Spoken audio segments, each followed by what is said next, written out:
తెలుగు ప్రేక్షకులకు నమస్తే. ఈరోజు మనతో ఉన్న గెస్ట్ రాజ్ కుమార్ గారు. రాజ్ కుమార్ గారి గురించి ప్రత్యేకమైన ఇంట్రడక్షన్ అవసరం లేదు, ఎందుకంటే ఆయన్ని డైలీ ప్రతి ఇంట్లో ఉండే వ్యక్తిలాగా ఆయన ప్రస్తుతం ఆయన జర్నీ కొనసాగుతుంది. ఒకప్పుడు వెండితెర, ఇప్పుడు బుల్లితెర, ఆయనకి చాలా బిరుదులు ఉన్నాయి. బట్ రాజ్ కుమార్ గారితో మాట్లాడదాం. సార్ నమస్తే. సార్ సార్ నమస్తే సార్. ఎలా ఉన్నారు సార్? ప్రజెంట్ బాగున్నాను సార్. రోజు ఎలా ఉన్నారు సార్? Super sir. రోజు ప్రతి ఇంట్లో వ్యక్తిలాగా రోజు మిమ్మల్ని వాళ్ళ ఇంట్లో కలుపుకుంటా ఉన్నారు తెలుగు ఆడియన్స్ అంతా కూడా. అవును సార్.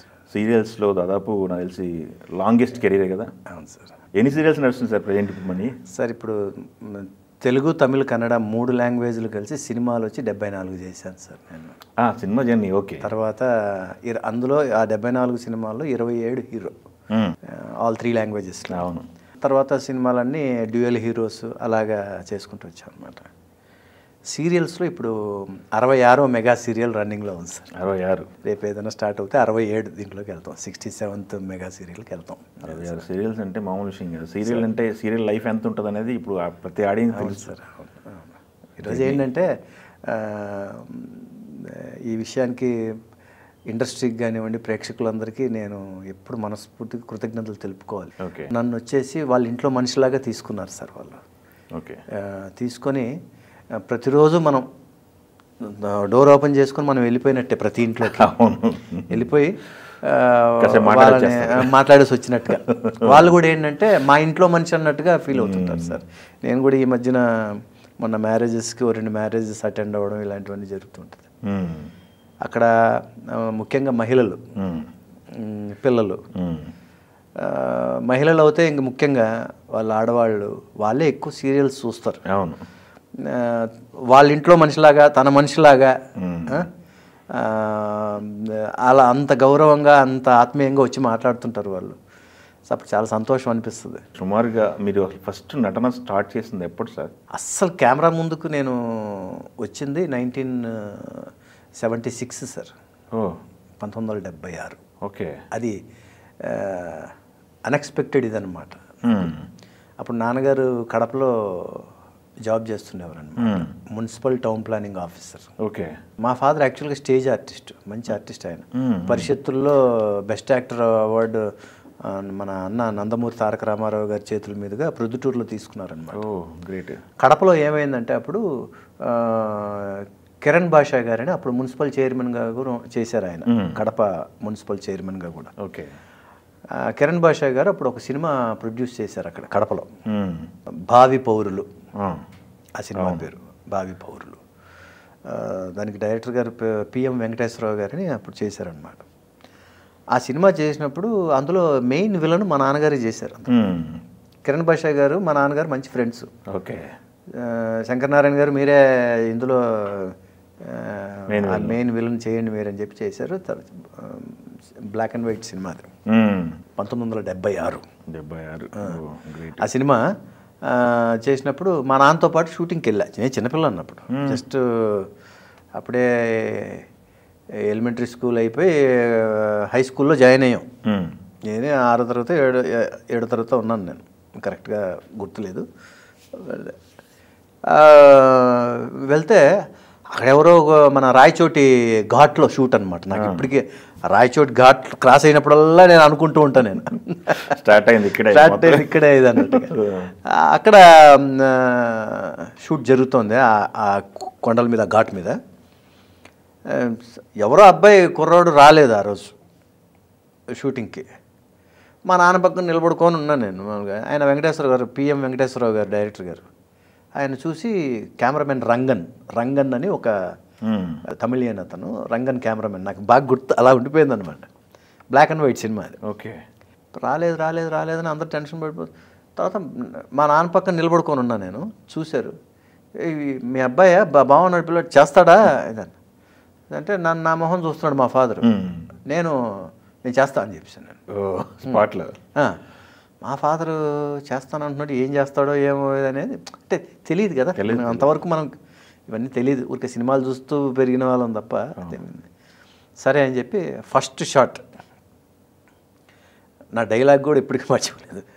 సార్ నన్ను ఎందుకు తీసుకొచ్చారు సార్, నేను మా అమ్మ నాన్నని చూడలేకుండా ఉండలేను సార్, నన్ను మా ఇంటికి పంపించేయండి సార్ అని షాట్ అనమాట అది.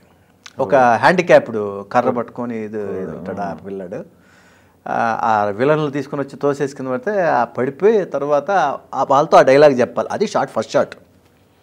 ఇది కెమెరా ముందు నేను యాక్ట్ చేసిన షాట్ సార్ ఫస్ట్. 1976. గ్రేట్ అండి అసలు. అది ఏంటంటే మెయిన్ లీడ్ క్యారెక్టర్ అది. అందులో ఒక లీడ్ అంటే ఒక ఇంపార్టెంట్ క్యారెక్టర్, ఆ చైల్డ్ క్యారెక్టర్. సో ఆ సినిమా అంతా మొత్తం చేసిన తర్వాత సో ఆ విధంగా ఆలోచిస్తే కెమెరా ముందు మనం వచ్చిన ఫస్ట్ 76లో అని చెప్పుకోవాలి. ఓకే, అంటే దాదాపు 40 సంవత్సరాలు అయిపోయాయి. అవును సార్. తర్వాత ఇంకా నా చదువు అయిపోయిన తర్వాత 1989లో నేను మెడ్రాస్ అడుగు పెట్టాను సార్.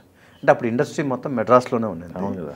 సో 89లో నేను మెడ్రాస్లో అడుగు పెట్టడం జరిగింది. 89 డిసెంబర్ 6. 90లో నా ఫస్ట్ పిక్చర్ స్టార్ట్ అయింది సార్. ఓకే. మన దాసనారాయణరావు గారు ఇంట్రడ్యూస్ చేశారు. అమ్మరాజీనామా సినిమా సార్. ఓకే. సో అక్కడి నుంచి కెరీర్ అలా స్టార్ట్ అయింది. సూపర్ పిక్చర్ అండి అది. ఇప్పటికీ మదర్స్ డే అంటే ఏదో ఒక ఛానల్లో వస్తూనే ఉంటుంది సార్. శారద గారు గ్రేట్ అండి. దాంట్లో ఒక యంగ్ హీరోయిన్స్ అనమాట అన్నీ చేసామన్నమాట. మొత్తం విజయవాడ షూటింగ్ అనమాట. అది 3 ప్రొడ్యూసర్స్, టాప్ ప్రొడ్యూసర్స్ అనమాట. అశ్విని దత్ గారు, విజయలక్ష్మి ఆర్ట్స్ త్రివిక్రమరావు గారు, ఓకే, తర్వాత దేవి ఫిల్మ్ ప్రొడక్షన్ దేవి వరప్రసాద్ గారు. అవును, 3 కలిసి తేజస్విని ఫిలిమ్స్ అని ఒకటి పెట్టారు. వాళ్ళు ఎందుకు పెట్టారంటే అది చిన్న సినిమాలు చేయాలి, ఎందుకంటే వాళ్ళు అన్ని పెద్ద పిక్చర్స్ చేస్తూ ఉండేవాళ్ళు సార్. రామారావు గారు, చిరంజీవి గారు, బాలకృష్ణ గారు అలా చేస్తూ ఉండేవారు. సో ఏంటంటే చిన్న సినిమాలు కూడా చేయాలి అనే ఉద్దేశంతో తేజస్విని ఫిలిమ్స్ అని పెట్టారనమాట. ఓకే. సో ఆ 3 కలిపి తర్వాత మా గురువుగారు ఆ సినిమా ఫస్ట్ పిక్చర్ అమ్మరాజీనామా ఆ బ్యానర్లో చేశారనమాట. ఓకే. అప్పుడు నన్ను హీరోగా, తర్వాత మన కెమెరామెన్ చోటకే నాయుడు ఉన్నాడు కదా, చోటకే నాయుడికి ఫస్ట్ పిక్చర్ అది కెమెరామెన్గా. అవును. సో మమ్మల్ని ఇద్దరిని అప్పుడు మా గురువు గారు ఇంట్రడ్యూస్ చేసి ఇట్లాగా ఒక టెక్నీషియన్ని ఒక హీరోని ఇంట్రడ్యూస్ చేస్తున్నానని చెప్పి పరిచయం చేశారనమాట. గ్రేట్ అండి. ఎట్లా సార్ మీకు మరి నటన అప్పటి వరకు మీ ఫాదర్ అంటే అడపదడప సినిమాలు చేస్తున్నారు, బట్ మీకు నటనలో శిక్షణ తీసుకున్నారా ఏంటి పరిస్థితి? ఫుల్ ఫ్లెడ్జ్డ్గా ఆర్టిస్ట్గా వద్దామని వచ్చారా? యాదృచ్ఛికంగా జరిగిందా మీది? లేదు సార్, యాదృచ్ఛికం కాదు. నేను యాక్చువల్గా నాకు ఏదో చెప్పాను కదా సార్, మా నాన్నతో పాటు షూటింగ్ సినిమా పిచ్చి పట్టుకుంది అక్కడ. ఓకే. ఆయనతో పాటు వెళ్ళిన తర్వాతే మైండ్లోకి మనం కూడా ఆర్టిస్ట్ అవ్వాలి, మనం హీరో అవ్వాలంటే ఏం చేయాలి, ఇవన్నీ అప్పట్లోనే మనకి ఓకే ఇది అనుకునేసి చేశాను. ఇండస్ట్రీ అంటే ఫాదరు జనరల్గా ఏంటంటే ఆయన ఆల్రెడీ అప్పటికే చూస్తున్నాడు కాబట్టి ఇండస్ట్రీ గురించి తెలుసు ఆయనకి. వద్దు అనేవాడు, భయపడేవాడు. ఓకే. గెటాన్ అవ్వలేరు, మనమే అవ్వలేక వచ్చేసాం, ఉద్యోగం చేసుకుంటే బెటర్ అని కదా అన్నట్టుగా అనుకునేవారు ఆయన. ఓకే. కానీ మనమేమో గట్టిగా పట్టుబట్టాం అసలు, అయిపోయామన్నట్టుగా ఉండేవాళ్ళం. కాలేజీలో ఉన్నప్పుడే నువ్వు ఆ హీరోలాగా ఉన్నావు, ఈ హీరోలాగా ఉన్నావు, ఇలా అని చెప్పి అందులో మనల్ని ఇచ్చాయి, కానీ మనం నిజంగా హీరో అయిపోయినట్టు ఫీలింగ్లోనే ఉండేవాళ్ళం అసలు. సో ఇంకా ఇది పెట్టుకున్న తర్వాత ఫాదరు ఒప్పుకున్నారు. ఒప్పుకొని సరే అని చెప్పి మెడ్రాస్లో నన్ను ఎక్కడ కూడా ఇది తగ్గకుండా ఒక హౌస్ రెంట్కి తీసి నాకు ఒక కారు కొనిచ్చి సపోర్ట్ చేశారు, గట్టిగా సపోర్ట్ చేశారు కొంచెం. అంటే ఎక్కడ కూడా మళ్ళీ ఇబ్బంది పడి అక్కడ ఏదైనా అయిపోకూడదు, ఒకవేళ ఏదైనా కూడా మళ్ళీ వెనక్కి వచ్చేయాలి, జాగ్రత్తగా మన పిల్లోడు మన ఇంటికి వచ్చేయాలనే ఉద్దేశంతో ఆయన అన్ని జాగ్రత్త చేశాడు. ఆయన చాలా టఫ్ ఉండేది కదా అప్పట్లో. ఇప్పుడు మీడియా ఇప్పుడున్న లేదు, మన ఆర్టిస్టులను వాళ్ళని చూస్తుంటే ఒక రకంగా సంతోషం అనిపిస్తుంది. ఎందుకంటే వాళ్ళు వెళ్ళే విధానం కానివ్వండి, మూమెంట్ కానీ ఇప్పుడు చాలా అడ్వాన్స్డ్గా దాన్ని ఏమంటారు టెక్నాలజీ ప్రకారం వెళ్తూ ఉంటారు ఇప్పుడు. అప్పట్లో మాకేం లేదు, అంత మాన్యువల్. ఒక ఆల్బమ్ పెట్టుకుని వెళ్ళే వాళ్ళం. ఆ ఫోటోలు కూడా మన దగ్గర యాషికా కెమెరా అని అప్పుడు ఫేమస్ మనకి. ఆ యాషికా కెమెరాతో ఫోటోలు దిగి, లేదంటే ఒక ఫోటోగ్రాఫర్, ప్రొఫెషనల్ ఫోటోగ్రాఫర్తో మనం ఫోటోలు తీయించుకున్నామంటే అది చాలా పెద్ద విషయం అనమాట. అప్పుడు తీసుకొని ఆ ఫోటోలు మాత్రం జాగ్రత్తగా పెట్టుకొని మనం ఒక ఆల్బమ్ లాగా చేసుకొని ఆఫీసుల చుట్టూ మళ్ళీ ఎవరైనా ఏదైనా గబుక్మని అడిగితే ఏదని చెప్పి ఎక్స్ట్రా ప్రింట్లన్నీ సపరేట్గా పెట్టుకొని ఇలా ప్రయత్నాలు అనమాట. ఇలా ఉండేదన్నమాట. ఆల్మోస్ట్ మెడ్రాస్లో నాకు తెలిసి నేను అన్ని ఆఫీసులు అట్లా ఒక ఇది చేసామన్నమాట. ఓకే. డేట్లు చూసింది బిఏ రాజు గారు. రాజు గారు. ఓకే. బిఏ రాజు గారు అసలు డేట్లు చూడడం ప్రారంభం చేసిందే నాతో, బిఏ రాజు గారు. ఓకే. అప్పుడు ఆయన శివరంజన్లో ఉండేవారు. ఆయన మన బాలిరెడ్డి గారు ఎడిటర్గా ఉండేవారు. మన రాజుగారు వచ్చేసి అందులో ఉండేవారు అనమాట. సో మా ఇంటికి పక్కనే టీ నగర్లో మా ఇంటి 5వ ఇల్లు 6వ ఇల్లు అనమాట ఆయన. అప్పుడు అంటే మీరు స్టార్టింగ్ స్టేజ్లోనే ఆయన మీకు యాడ్ అయ్యారా? పరిచయం అయ్యారు. అప్పుడు రోజు చూసుకుంటుండేవాళ్ళం అనమాట. ఆయన కూడా మన తెలుగు, ఇప్పుడు జనరల్గా ఏంటంటే మనం వేరే రాష్ట్రంలో ఉన్నప్పుడు మన తెలుగు వాళ్ళు అన్నప్పుడు కానీ ఎవరు వీళ్ళు ఎందుకు వచ్చారు ఏంటని తెలుస్తుంది కదా. ఆ విధంగా అట్లా పరిచయం అయ్యి తర్వాత సరే అసలు ఫస్ట్ దాసనారాయణరావు గారి దగ్గరికి తీసుకెళ్ళింది నన్ను పాటిబండ్ల విజయలక్ష్మి గారు. ఆవిడ కూడా జర్నలిస్ట్ అనుకుంటా. జర్నలిస్టు. ఆవిడ కూడా జర్నలిస్టు. ఓకే. తీసుకెళ్ళి పరిచయం చేసి నారాయణరావు గారికి పరిచయం చేసి అన్ని మాట్లాడి చేసినారు. తర్వాత ఇంకా ఇప్పటికే అక్క అని ఆవిడంటే కృతజ్ఞత మనల్ని, ఎందుకంటే దాసనారాయణరావు గారిని కలవడం అంటే పెద్ద విషయం. అప్పుడు ఎట్లా సరే ఇది ఆడిషన్స్ కనుక చేసారా దాసనారాయణరావు గారు అవకాశం ఇవ్వటం అంటే అంత ఈజీగా వచ్చిందా? ఫస్ట్ నారాయణరావు గారు ఫస్ట్ చూసి మా గురువు గారు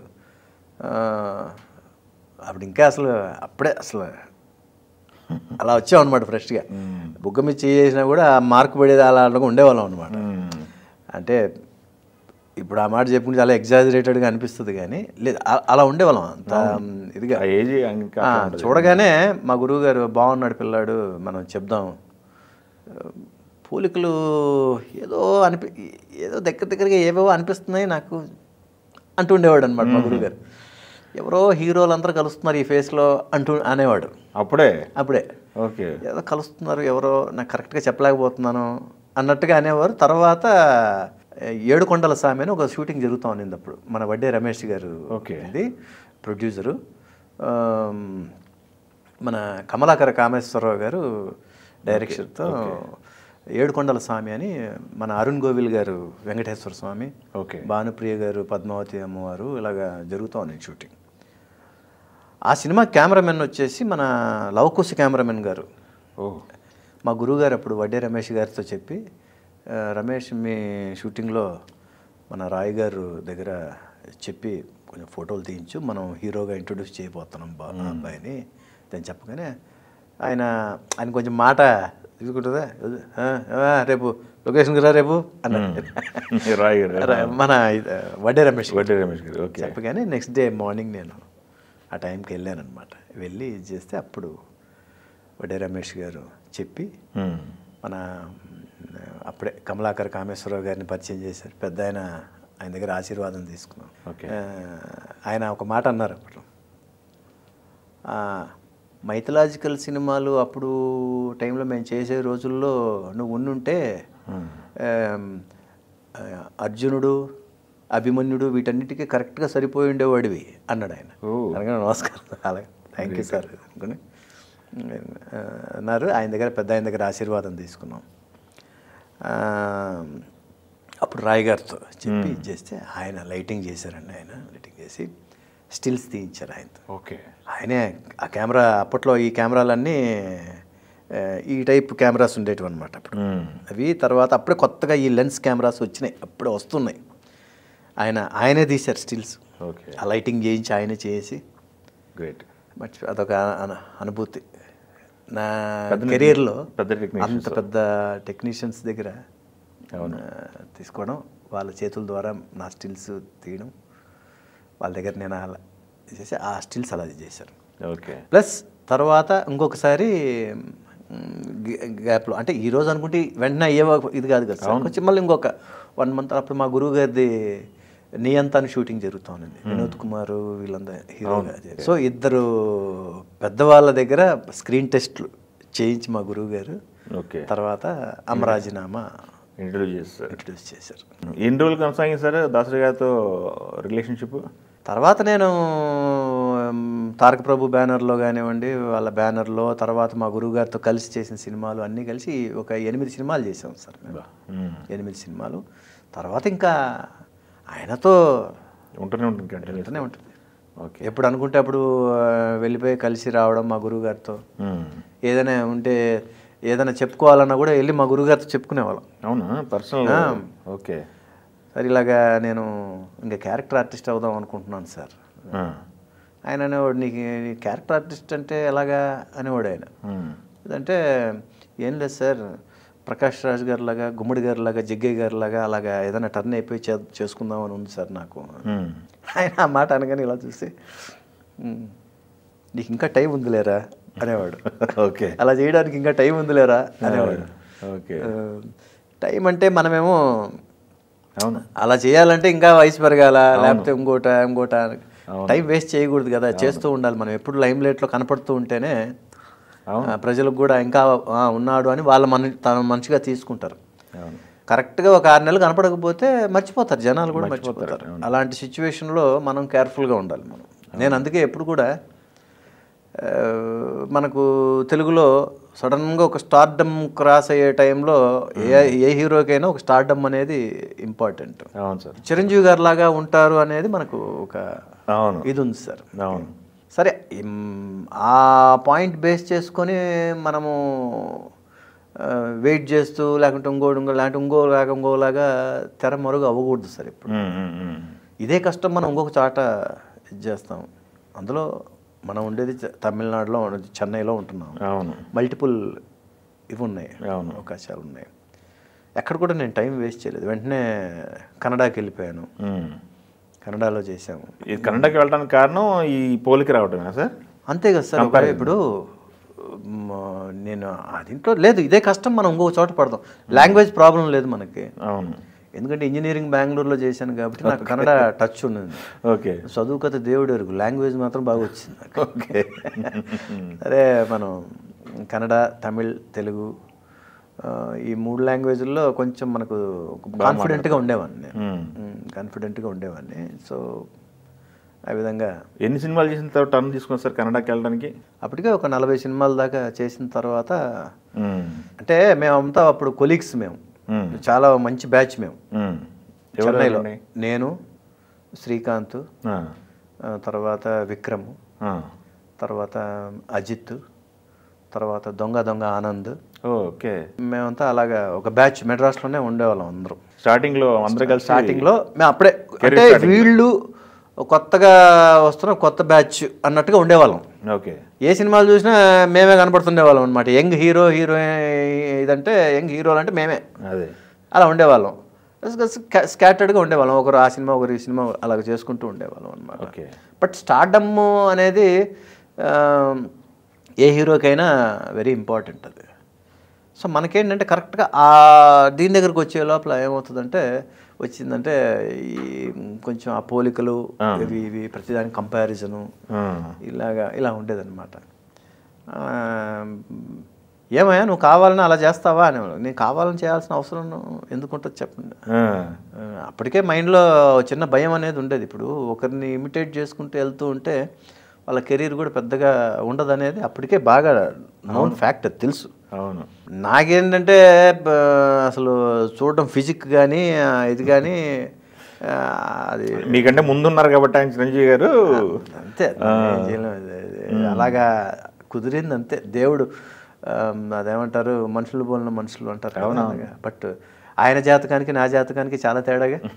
అవును. పోలికలు అయితే ఉన్నాయి కానీ జాతకాల ప్రకారం చూస్తే ఆయన హిమయం, ఆయన మనం పాతాళంలో ఉన్నాం. అలా అంత డిఫరెన్స్ ఉంటుంది.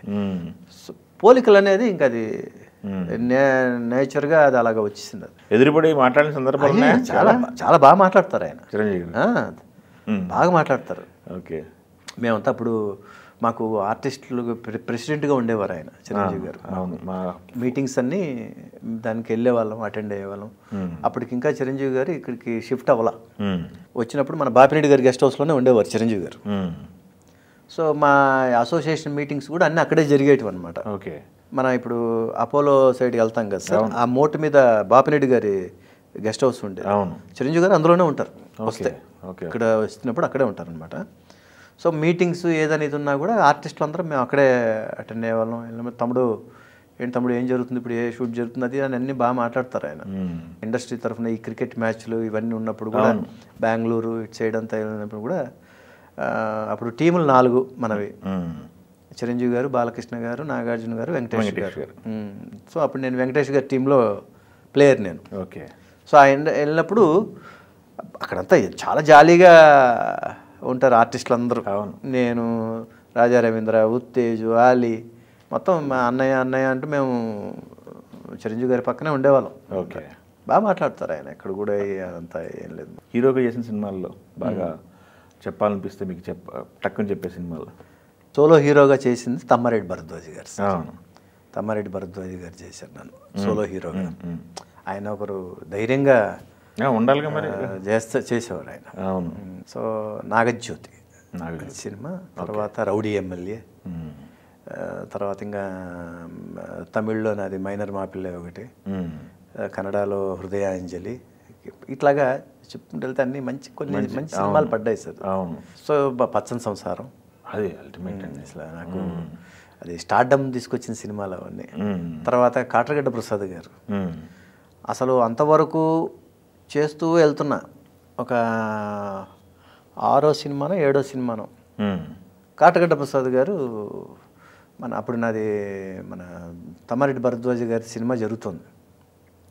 భరద్వాజ్ గారు ఉండి లొకేషన్లో అన్నపూర్ణ స్టూడియోలోనే, ఏమయ్యా మన కాటగడ్డ ప్రసాద్ గారు సినిమా నాగేశ్వరరావు గారితో జరుగుతుంది, కాలేజీ బుల్లోడు, అందులో ఒక గెస్ట్ అపీరెన్స్ ఉంది, నువ్వు చెయ్యి అంటే నేనేం మాట్లాడాను. అలాగే సార్ అన్నాను. కాటగడ్డ ప్రసాద్ గారు సినిమాలో కాలేజీ బుల్లోలో గెస్ట్ అపీరెన్స్ నేను యమున గారు చేశాము. అందులో ఒక పాట, ఒక 2 సీన్లు అంతే నాకు. ఆ పాట సార్ ఏమి హాయిలే ఓహలా అనే ఒక సాంగు, ఆ సాంగ్తో థియేటర్లలో నా సాంగుకి పేపర్లు ఇసిరి వీలలేస్తూ అనేది నాకు నిజంగా నేను అదేదో చెప్తా చూడండి, మనం అనుకోనివి జరుగుతుంటాయి లైఫ్లో, అలా జరిగిందన్నమాట. ఆ ఒక్క సాంగ్తో నాకు 10 సినిమాలు వచ్చినాయి. Great. 10 pictures over night. Okay. అంత మంచి పేరు వచ్చిందనమాట. సో ఆ విధంగా అలా కొన్ని మర్చిపోలేని సంఘటనలన్నీ.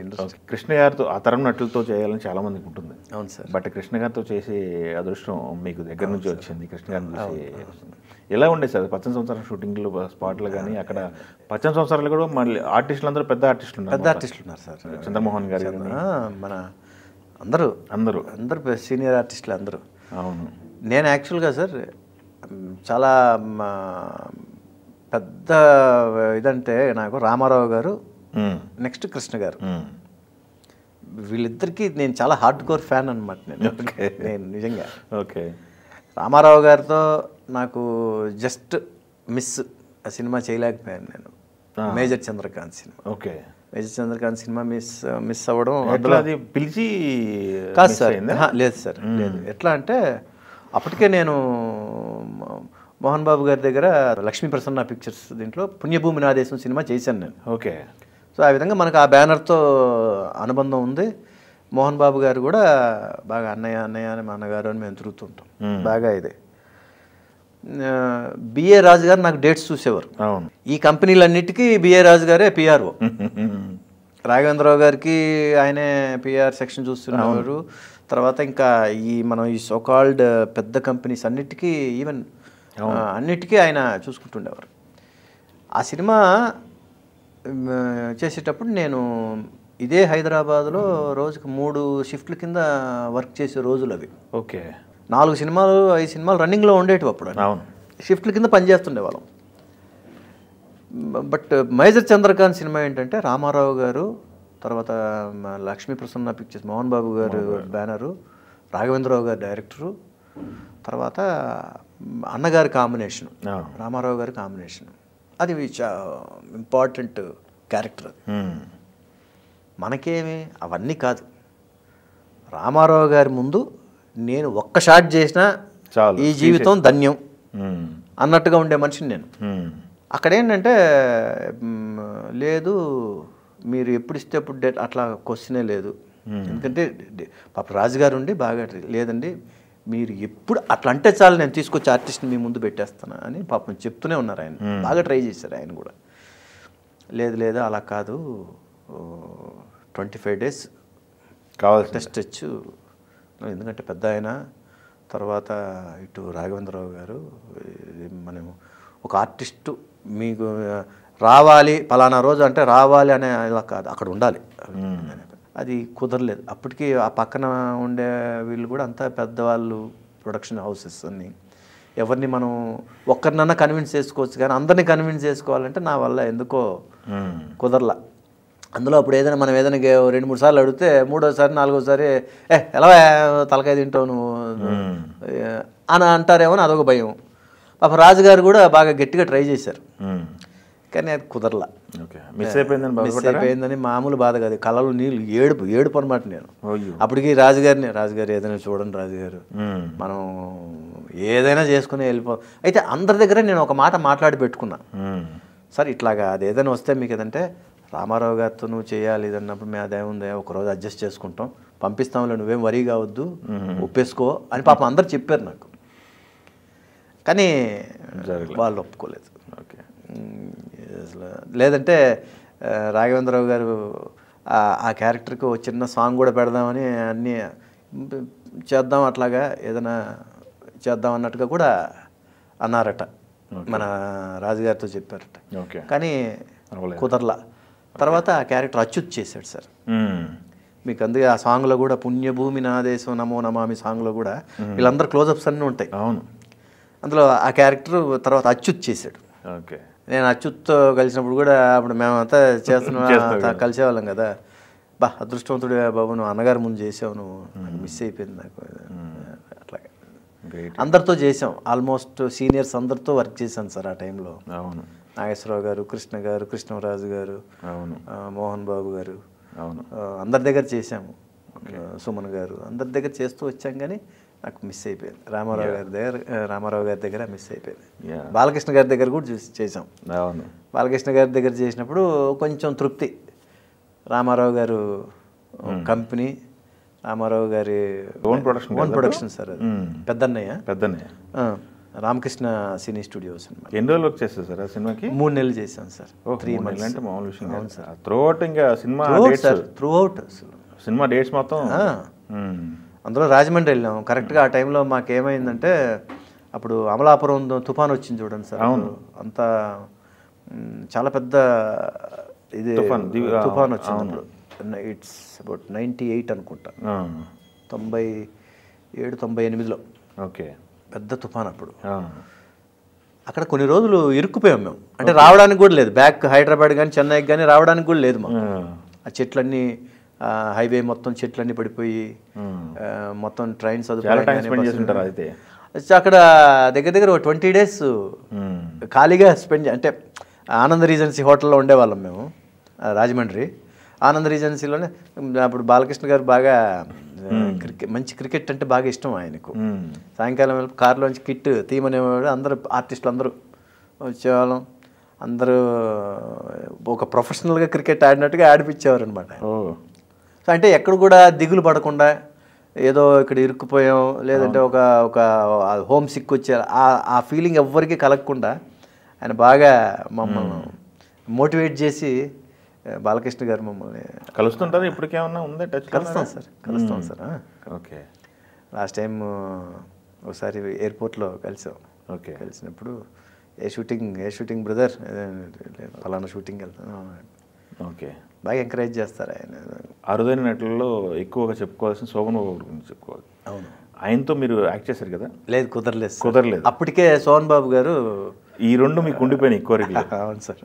సోహన్ బాబు గారు అప్పటికే కొంచెం రిటైర్ అయి ఉన్నారు సార్. నేను వచ్చిన రామారావు గారు, శోభన్ బాబు అంటే ఒక సినిమా చేసి ఉండాల్సింది, మిస్ అయింది సార్. ఓకే, సర్పయాగం. ఓకే, సర్పయాగం మన రామానాయుడు గారి కంపెనీలో, సురేష్ ప్రొడక్షన్స్లో యాక్చువల్గా నేను చేసి ఉండాల్సింది. ఆ సినిమాలో నేను రోజా గారు చేసి ఉండాల్సింది. రోజా గారు చేశారు ఆ సినిమా. తర్వాత నాకు డేట్స్ది కుదరలా. ఓకే, తర్వాత శ్రీనివాస్ వర్మ అని అబ్బాయి చేశాడు అందులో. మీరు రోజా గారు చేసిన సినిమా ఏదో ఉంది సార్, కాస్త 3 సినిమాలు మిస్ అయ్యాం సార్. కలిసి చేయాల్సి ఉంది మేము, బట్ సీరియల్లో చేసాం. తమిళ్ విజయ్ టీవీలో ఓకే. నది ఎంగ పోగిరదు అనే ఒక సీరియల్ రోజా గారు నేను ఇద్దరు హీరోయిన్గా చేసాం అనమాట. సీరియల్ కూడా చేసింది మీ ఇద్దరం. Okay okay. ఆవిడ ఫస్ట్ సీరియల్, నేనే హీరో ఆవిడకి. ఓకే, ఫస్ట్ సీరియల్ చేసి తర్వాత సినిమాల్లోకి వచ్చారా? సీరియల్ ఫస్ట్ సీరియల్ అది. First serial. అప్పటికే పెద్ద హీరోయిన్ సినిమాల్లో ఆవిడ. అవును. సీరియల్ ఫస్ట్ టైం ఒప్పుకుంది ఆవిడ. ఓకే. మన విజయ్ టీవీలో, తమిళ్ విజయ్ టీవీలో. ఓకే. హీరోగా నన్ను పెట్టారు అందులో. సో సినిమాలో 3 సినిమాలు మిస్ మేము. ఏదో డేట్స్ క్లాష్ తర్వాత ఇక్కడ కలిసాం. సీరియల్స్ కూడా ఇప్పుడు యమున గారు మీరు చాలా సినిమాలు చేశారు, తర్వాత సీరియల్ కూడా మీరు చేశారు కదా? అవును సార్. సో మాదేంటంటే ఫస్ట్ సినిమా అదే చెప్పాను కదా సార్, కాలేజీ బుల్లోడు. అవును. ఫస్ట్ కాంబినేషన్ సినిమా అది.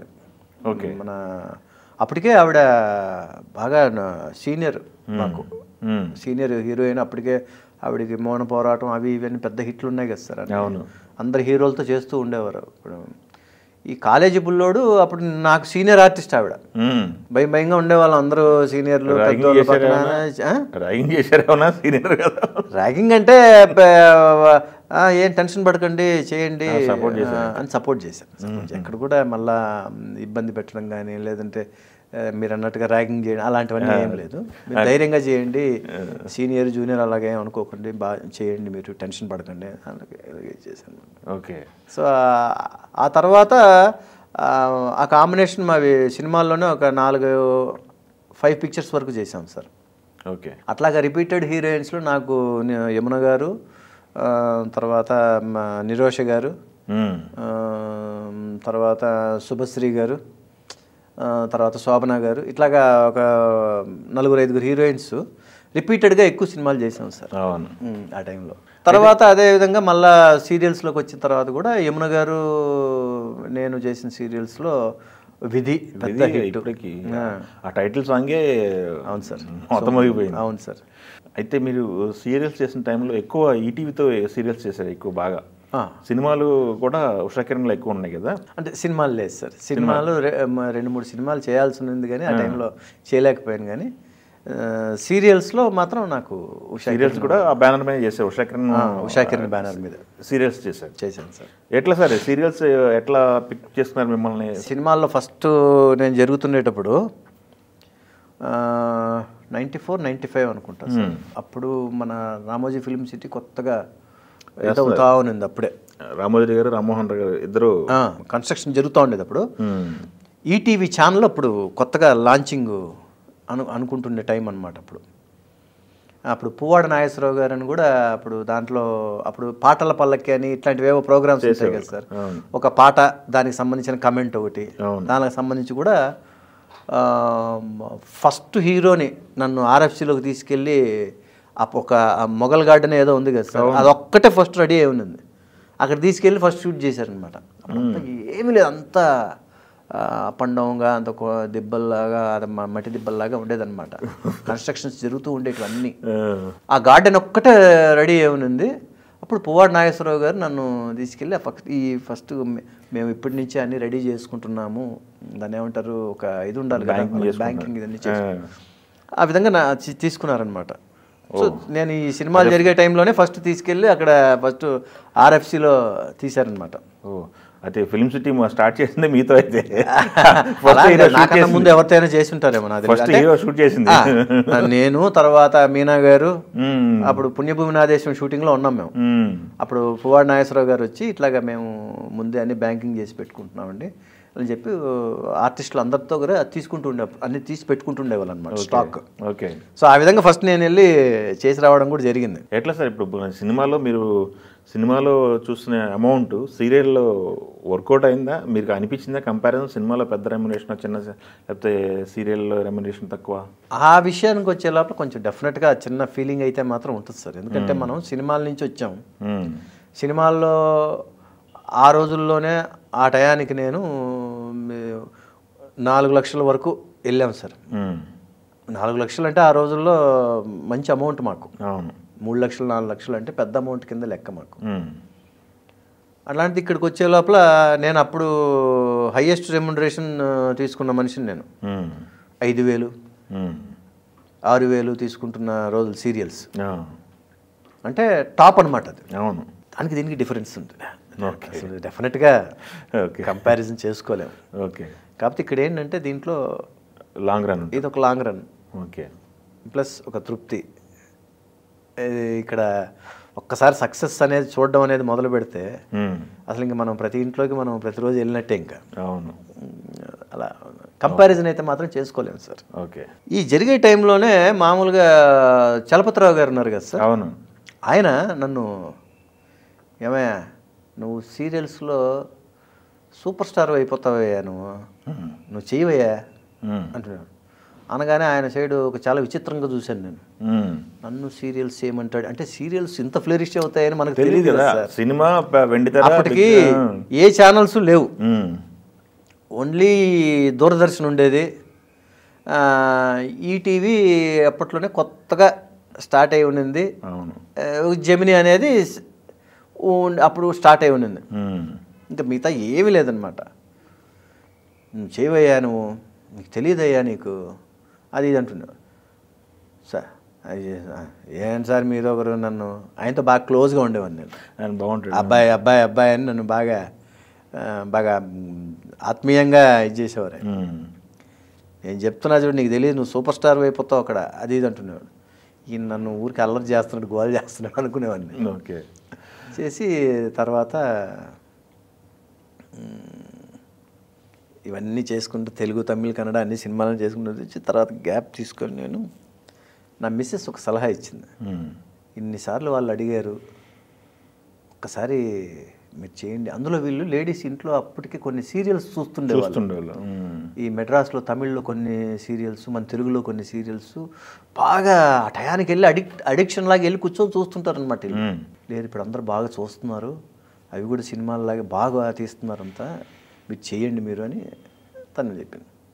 అవునా, ఇన్నిసార్లు అడిగితే మనం చేయలేదు, ఇప్పుడు మరి అడిగితే ఏమంటారో ఏమో అన్నట్టుగా కొంచెం నేను మొహమాట పడుతున్నాను. లేదు లేదు మీరు చెప్పి ఫోన్ చేసి చెప్పి మాట్లాడండి అంటే అప్పుడు సరే అని అప్పుడు సుమన్ గారు డైరెక్ట్ ఆయన చూసుకున్నారా అని చంద్రశేఖర్ గారు ఆయన దగ్గర పిఏ ఉండేవారు. అవును. ఆయనకి ఫోన్ చేసాం, మామూలుగా ఫోన్ చేసి ఆయనతో ఇట్లాగా ఏమండి సార్తో సుమన్ సార్తో అపాయింట్మెంట్ కావాలండి, ఒకసారి మాట్లాడుతాను వచ్చాను. నేను సార్తో మాట్లాడి చెప్తానండి మీకు అన్నారు. వితిన్ హాఫ్ అన్ అవర్లోపే వచ్చేసింది ఫోన్. మళ్ళీ వచ్చి సార్ ఎప్పుడు వస్తారు మీరు, ఎప్పుడు కలుస్తారు మీరు అంటే మీరు చెప్తే రేపైనా వచ్చి కలిసేస్తారండి. అప్పుడు నేను చెన్నైలో ఉన్నాను ఒక ఇంట్లో. సరే మీరు రేపు 11 o'clock ఓకేనా ఇది అన్నారు. ఓకే సార్ అన్న. మార్నింగ్ ఫ్లైట్, అప్పుడు ఓన్లీ మార్నింగ్ ఒక ఫ్లైట్ ఉండేది, ఈవినింగ్ ఒక ఫ్లైట్ ఉండేది మాకు. మార్నింగ్ ఫ్లైట్కి వచ్చాను డైరెక్ట్గా. అప్పుడు సోమాజిగూడ ఆఫీస్కి వెళ్ళి 2 hours sir, 2 hours meeting Suman సార్తో. అప్పటికే ఒక 3 సీరియల్స్ 4 సీరియల్స్ వరకు వాళ్ళు అడుగుతుంటే నేను చేయలే. మరి అప్పుడు ఏమంటారు అడిగితే అన్న ఫీలింగ్ ఉండేది నాకు. అవును సార్ మీరు అడిగితే ఇంతవరకు చేయలేదు, కానీ ఇప్పుడు నేనే అడుగుతున్నాను సార్, మీరు ఇస్తే అవన్నీ ఏం మనసులో పెట్టుకోకుండా మీరు ఇస్తే నేను చేయడానికి రెడీగా ఉన్నాను సార్ అంటే నాకు తెలియకనే నేను చెప్పాను సార్. నాకు సీరియల్స్ గురించి పెద్దగా తెలియక నేను అప్పట్లో నేను ఒప్పుకోలేదు, ఇప్పుడు చేయాలని అనుకుంటున్నాను, మీరు మనసులో అవన్నీ ఏమి లేకపోతే ఇస్తే నేను చేస్తాను సార్ అన్న. ఇంతే సార్ అన్న మాట ఇంతే. సుమన్ గారు వెంటనే నాతో అదేంటి రాజ్ కుమార్ గారు అంత అలా అంటారు, మేము ప్రతి ప్రాజెక్ట్కి మిమ్మల్ని మేము అనుకున్నాం, మేము సరే మీరు తెలియక దాని గురించి అవగాహన లేక మీరు చేయలేదు, ఇప్పుడు చేస్తామంటున్నారు కదా ఖచ్చితంగా చెప్తాం ఇదని. ఈ చెప్పిన తర్వాత ఒక 10 daysకే నాకు అప్పుడు థమ్స్అప్ జ్వాల అని ఒక సీరియల్ ఇచ్చారు సార్, వీక్లీ. అది దాంట్లో ఒక సిబిఐ ఆఫీసర్ గెటప్, ఆ సీరియల్ ఫస్ట్ చేశాను సార్. ఓకే. ఇంకా అక్కడి నుంచి అవును I never seen back. Okay. Serials start చేసి 20 years అవుతుందా? 2000లో స్టార్ట్ చేశాను సార్ చేయడం. 89లో ఇండస్ట్రీకి వస్తే 90 నుంచి సినిమాలు చేసుకుంటూ వచ్చాం. 2000లో సీరియల్స్కి ఎంటర్ అయ్యాం. సీరియల్స్ తర్వాత మళ్ళీ సినిమాల్లో చేసిన సందర్భాలు తక్కువ మధ్యలో చేశాను సార్, తక్కువ ఉన్నట్టున్నాయి. తక్కువ, ఎందుకంటే at a time 8 serials run చేస్తూ వచ్చిన మీరు ఆర్టిస్ట్ని నేనే అనుకుంటాను, నాకు తెలియదు వేరే ఎవరేమో నాకు. అఫ్కోర్స్ మీకు పేరు కూడా ఏదో పెట్టిన ఉంది కదా, బుల్లితెర మెగాస్టార్ అని చెప్పేసి. మన డెక్కన్ క్రానికల్ వాళ్ళు ఇది చేశారు సార్. అది కోర్స్ ఎవరు ఇచ్చినా కానీ అది వాస్తవం కాకపోతే ఎవరు కదా. అప్పుడు ఈటీవీలో ఒక 3 సీరియల్స్ ఉండేటివి, జెమినీలో ఒక 3, తర్వాత తమిళ్లో 2 జరుగుతూ ఉండేటివి అనమాట. అంటే ఎలా చేసాము ఇది అనేది ఇప్పటికి ఒక్కసారి వెనక్కి తిరిగి ఆలోచిస్తే భయం వేస్తుంది. ఓకే, జరిగిపోయింది. అప్పుడు ఆ ఎనర్జీ లెవెల్స్, అంటే ఎనర్జీ అనేది ఎప్పటికీ ఉంటుంది మనకి, దానికి అది ఇన్బిల్ట్గా మనకు ఉంటుంది. కానీ ఆ ప్లానింగు తర్వాత ఎక్కడ కూడా ఇబ్బంది పడకుండా, సీరియల్స్లో కూడా మనం ఒక మేనేజర్ని ఖచ్చితంగా ఉంటేనే, ఎందుకంటే తిట్లు వాళ్ళు తింటుంటారు. నేను మాట్లాడనుకుని అందరూ నన్నే తిడుతుంటారు, డైరెక్ట్గా తిడుతుంటారు. మళ్ళీ పొద్దున్నే వెళ్ళి మొహాలు చూసుకుంటూ ఉండాలి. ఇప్పుడు తిట్లు తినడం కోసమే ఒక మనిషిని మేనేజర్ని అనమాట పెట్టి అది చేసుకుంటూ మేనేజ్ చేసుకుంటూ సెట్లోకి వెళ్ళిన తర్వాత అసలు ఏమి తెలియదు మనకు అన్నట్టుగా వర్క్ చేసుకుంటూ నవ్వుకుంటూ, సో అలా చేసుకుంటూ వచ్చాం. ఓకే, అయితే మరి ఈ సీరియల్లో ఇంత కెరీర్ చక్కగా వెళ్తున్న టైంలో రీసెంట్గా మనకి ఒక సినిమా ఒకటి చేశారు, ఓన్ ప్రొడక్షన్. ఎందుకు చేయాల్సి వచ్చింది అది? సార్ ఎప్పుడైనా కానీ దాంట్లో సంపాదించిన డబ్బులు కూడా ఎక్కువ పోగొట్టుకున్నారని తెలిసింది. ఎందుకంటే సినిమా అనేది సినిమానే ఎప్పటికీ, అది ఎప్పటికీ చచ్చిపోదు. నాకేంటంటే నాకు తమిళ్లో శివాజీ గారు అంటే బాగా ఇష్టం నాకు. శివాజీ గారి సినిమాలు కొన్ని పిక్చర్స్ అన్నీ ఎప్పుడు మెయిన్గా ఎందుకంటే గెటప్స్ మీద చాలా డిఫరెంట్గా ఉండేటివి ఆయన ప్రయోగాలన్నీ. ఇప్పుడు తెలుగులో రామారావు గారు గెటప్స్లో ఆయన ఎంత నిష్ఠాతుడో, ఎస్పెషలీ ఆయన పౌరాణికాల్లో ఆయన నిష్ఠాతుడు ఆ గెటప్స్ విషయంలో.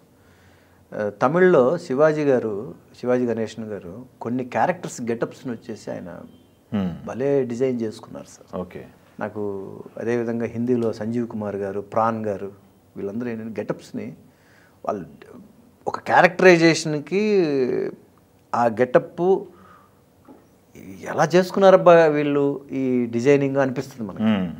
మనం కొత్తగా సృష్టించుకునేది ఏమి లేదు సార్ ఇప్పుడున్న జనరేషన్స్. మనం పాత వాటిని గైడ్ లైన్ లాగా అన్నీ చేసి పెట్టారు, ఆ రెఫరెన్స్లు తీసుకొని మనం చేసుకుంటే చాలు. నేను అలాగా కొన్ని గెటప్స్ని క్యారెక్టర్స్ని అవి నేను ఇచ్చేసుకున్నా. మేకప్ టెస్ట్లు కూడా చేసుకున్నా. ఒకసారి ఫోటోషూట్ అయితే 4 days ఫోటోషూట్లు, షూటింగ్ ఒక 10 days. అప్పుడు ఏదో ఇండస్ట్రీ స్ట్రైక్ వస్తే ఆ 10 daysలో సైలెంట్గా ఉండకూడదు అనేసి 22 గెటప్స్ నేను అప్పుడు ప్రయోగం చేశాను సార్. ఒకసారి 4 రోజులు ఫోటోషూటే 22 గెటప్స్లో నేను చేశానమాట. అంటే పలానా గెటప్కి నేనైతే ఎలాగుంటాను అని. ఇప్పుడు మనం ఒక ప్రొడ్యూసర్ దగ్గర, ఒక డైరెక్టర్ దగ్గరికి వెళ్ళి, సార్ నేను పలానా గెటప్లో నేను మీ ముందు ఉంటా అంటే, జనరల్గా నన్ను బయట మామూలుగా చూస్తే ఈయనేమో చూస్తే ఇలా ఉన్నాడు, ఆ గెటప్ చూస్తే ఆ గెటప్ అంటున్నాడు, ఎట్లా సెట్ అవుతాడు ఈయన అని వెంటనే మనం సార్ ఈ గెటప్కి నేను ఇలా ఉంటాను చూడండి ఇదంటే వాళ్ళకి వెంటనే ఐడియా వచ్చేస్తుంది. నేను అలా కూడా అన్ని గెటప్స్ అన్నీ రెడీ చేసి పెట్టుకొని చూసుకున్నాను అనమాట. నాకు అట్లాగా చేసుకున్న గెటప్స్లో కొన్ని ఒక 3-4 గెటప్లు బాగా నచ్చినవి ఉన్నాయి నాకు. సో అప్పుడు నేను ఒక దీన్ని తీసుకొని అది చేశాను అనమాట ఆ సినిమాని. ఎందుకంటే నేను హీరో అయిపోదాము లేదంటే ఇది అని కాదు సార్. తెలుగు ఇండస్ట్రీలో ఒక క్యారెక్టర్ ఆర్టిస్ట్గా రావాలి, ఈ గెటప్ బాగా చేశాడు రాజ్ కుమార్, మనం కూడా ఏ గెటప్నైనా మౌల్డ్ చేసుకోవచ్చు రాజ్ కుమార్ నేను ఒక ఐడియా రావడం కోసం నేను ఆ సినిమాని చేసుకోవడం జరిగింది. బాగా చేసాం, బాగా రిలీజ్ అయ్యింది, అన్నీ చేసాం. కొన్ని కారణాల వల్ల చిన్న ఇది పడింది అప్పుడు ఆ టైంలో. ఎంత సార్ మొత్తం ఎంత అమౌంట్ పోయింది? 3 కోట్లు నికరంగా పోయింది సార్ నాకు. 3 కోట్లు. ఎందుకంటే బాధ అనిపించింది. డెఫినెట్గా బాధ ఉంటుంది సార్. రోజు వర్క్ చేసుకుంటా కూడబెట్టుకున్నారు సార్. మరి ఇంట్లో వాళ్ళు ఏం చెప్పలేదా? మరి ఇంట్లో మీ వైఫ్ చెప్తారు, ఖచ్చితంగా చెప్తారు కదా సార్, బాధ ఉంటుంది అందరికీ. కాకపోతే ఏంటంటే నాకు బాగా మోరల్ సపోర్టు, ధైర్యం అదన్నీ నా వైఫ్. సరే పోయిందని ఎందుకు ఫీల్ అవుతారు, పోయింది మన డబ్బే పోయింది, ఇంకొకరిది పోగొట్టలేదు మనం, మీరేం దాని గురించి వదిలేసేయండి, నెక్స్ట్ అయిపోండి మీరు అంతే. ఓకే, ఆ విధంగా ధైర్యం చెప్పింది, తను సపోర్ట్ చేసింది. ఓకే, యాక్చువల్గా ఒక 2.5 years నేను అసలు బయట ఏమి చేయలేదు, సైలెంట్గా ఉండిపోయాను అలాగా. ఓకే, 2013 సినిమా చేసింది, 2016 వరకు నేను అసలు బయటకు రాలా. అప్పుడు సీరియల్స్ కూడా ఏమి అసలు చేయలే, అడిగినా కూడా నేను చేయలే.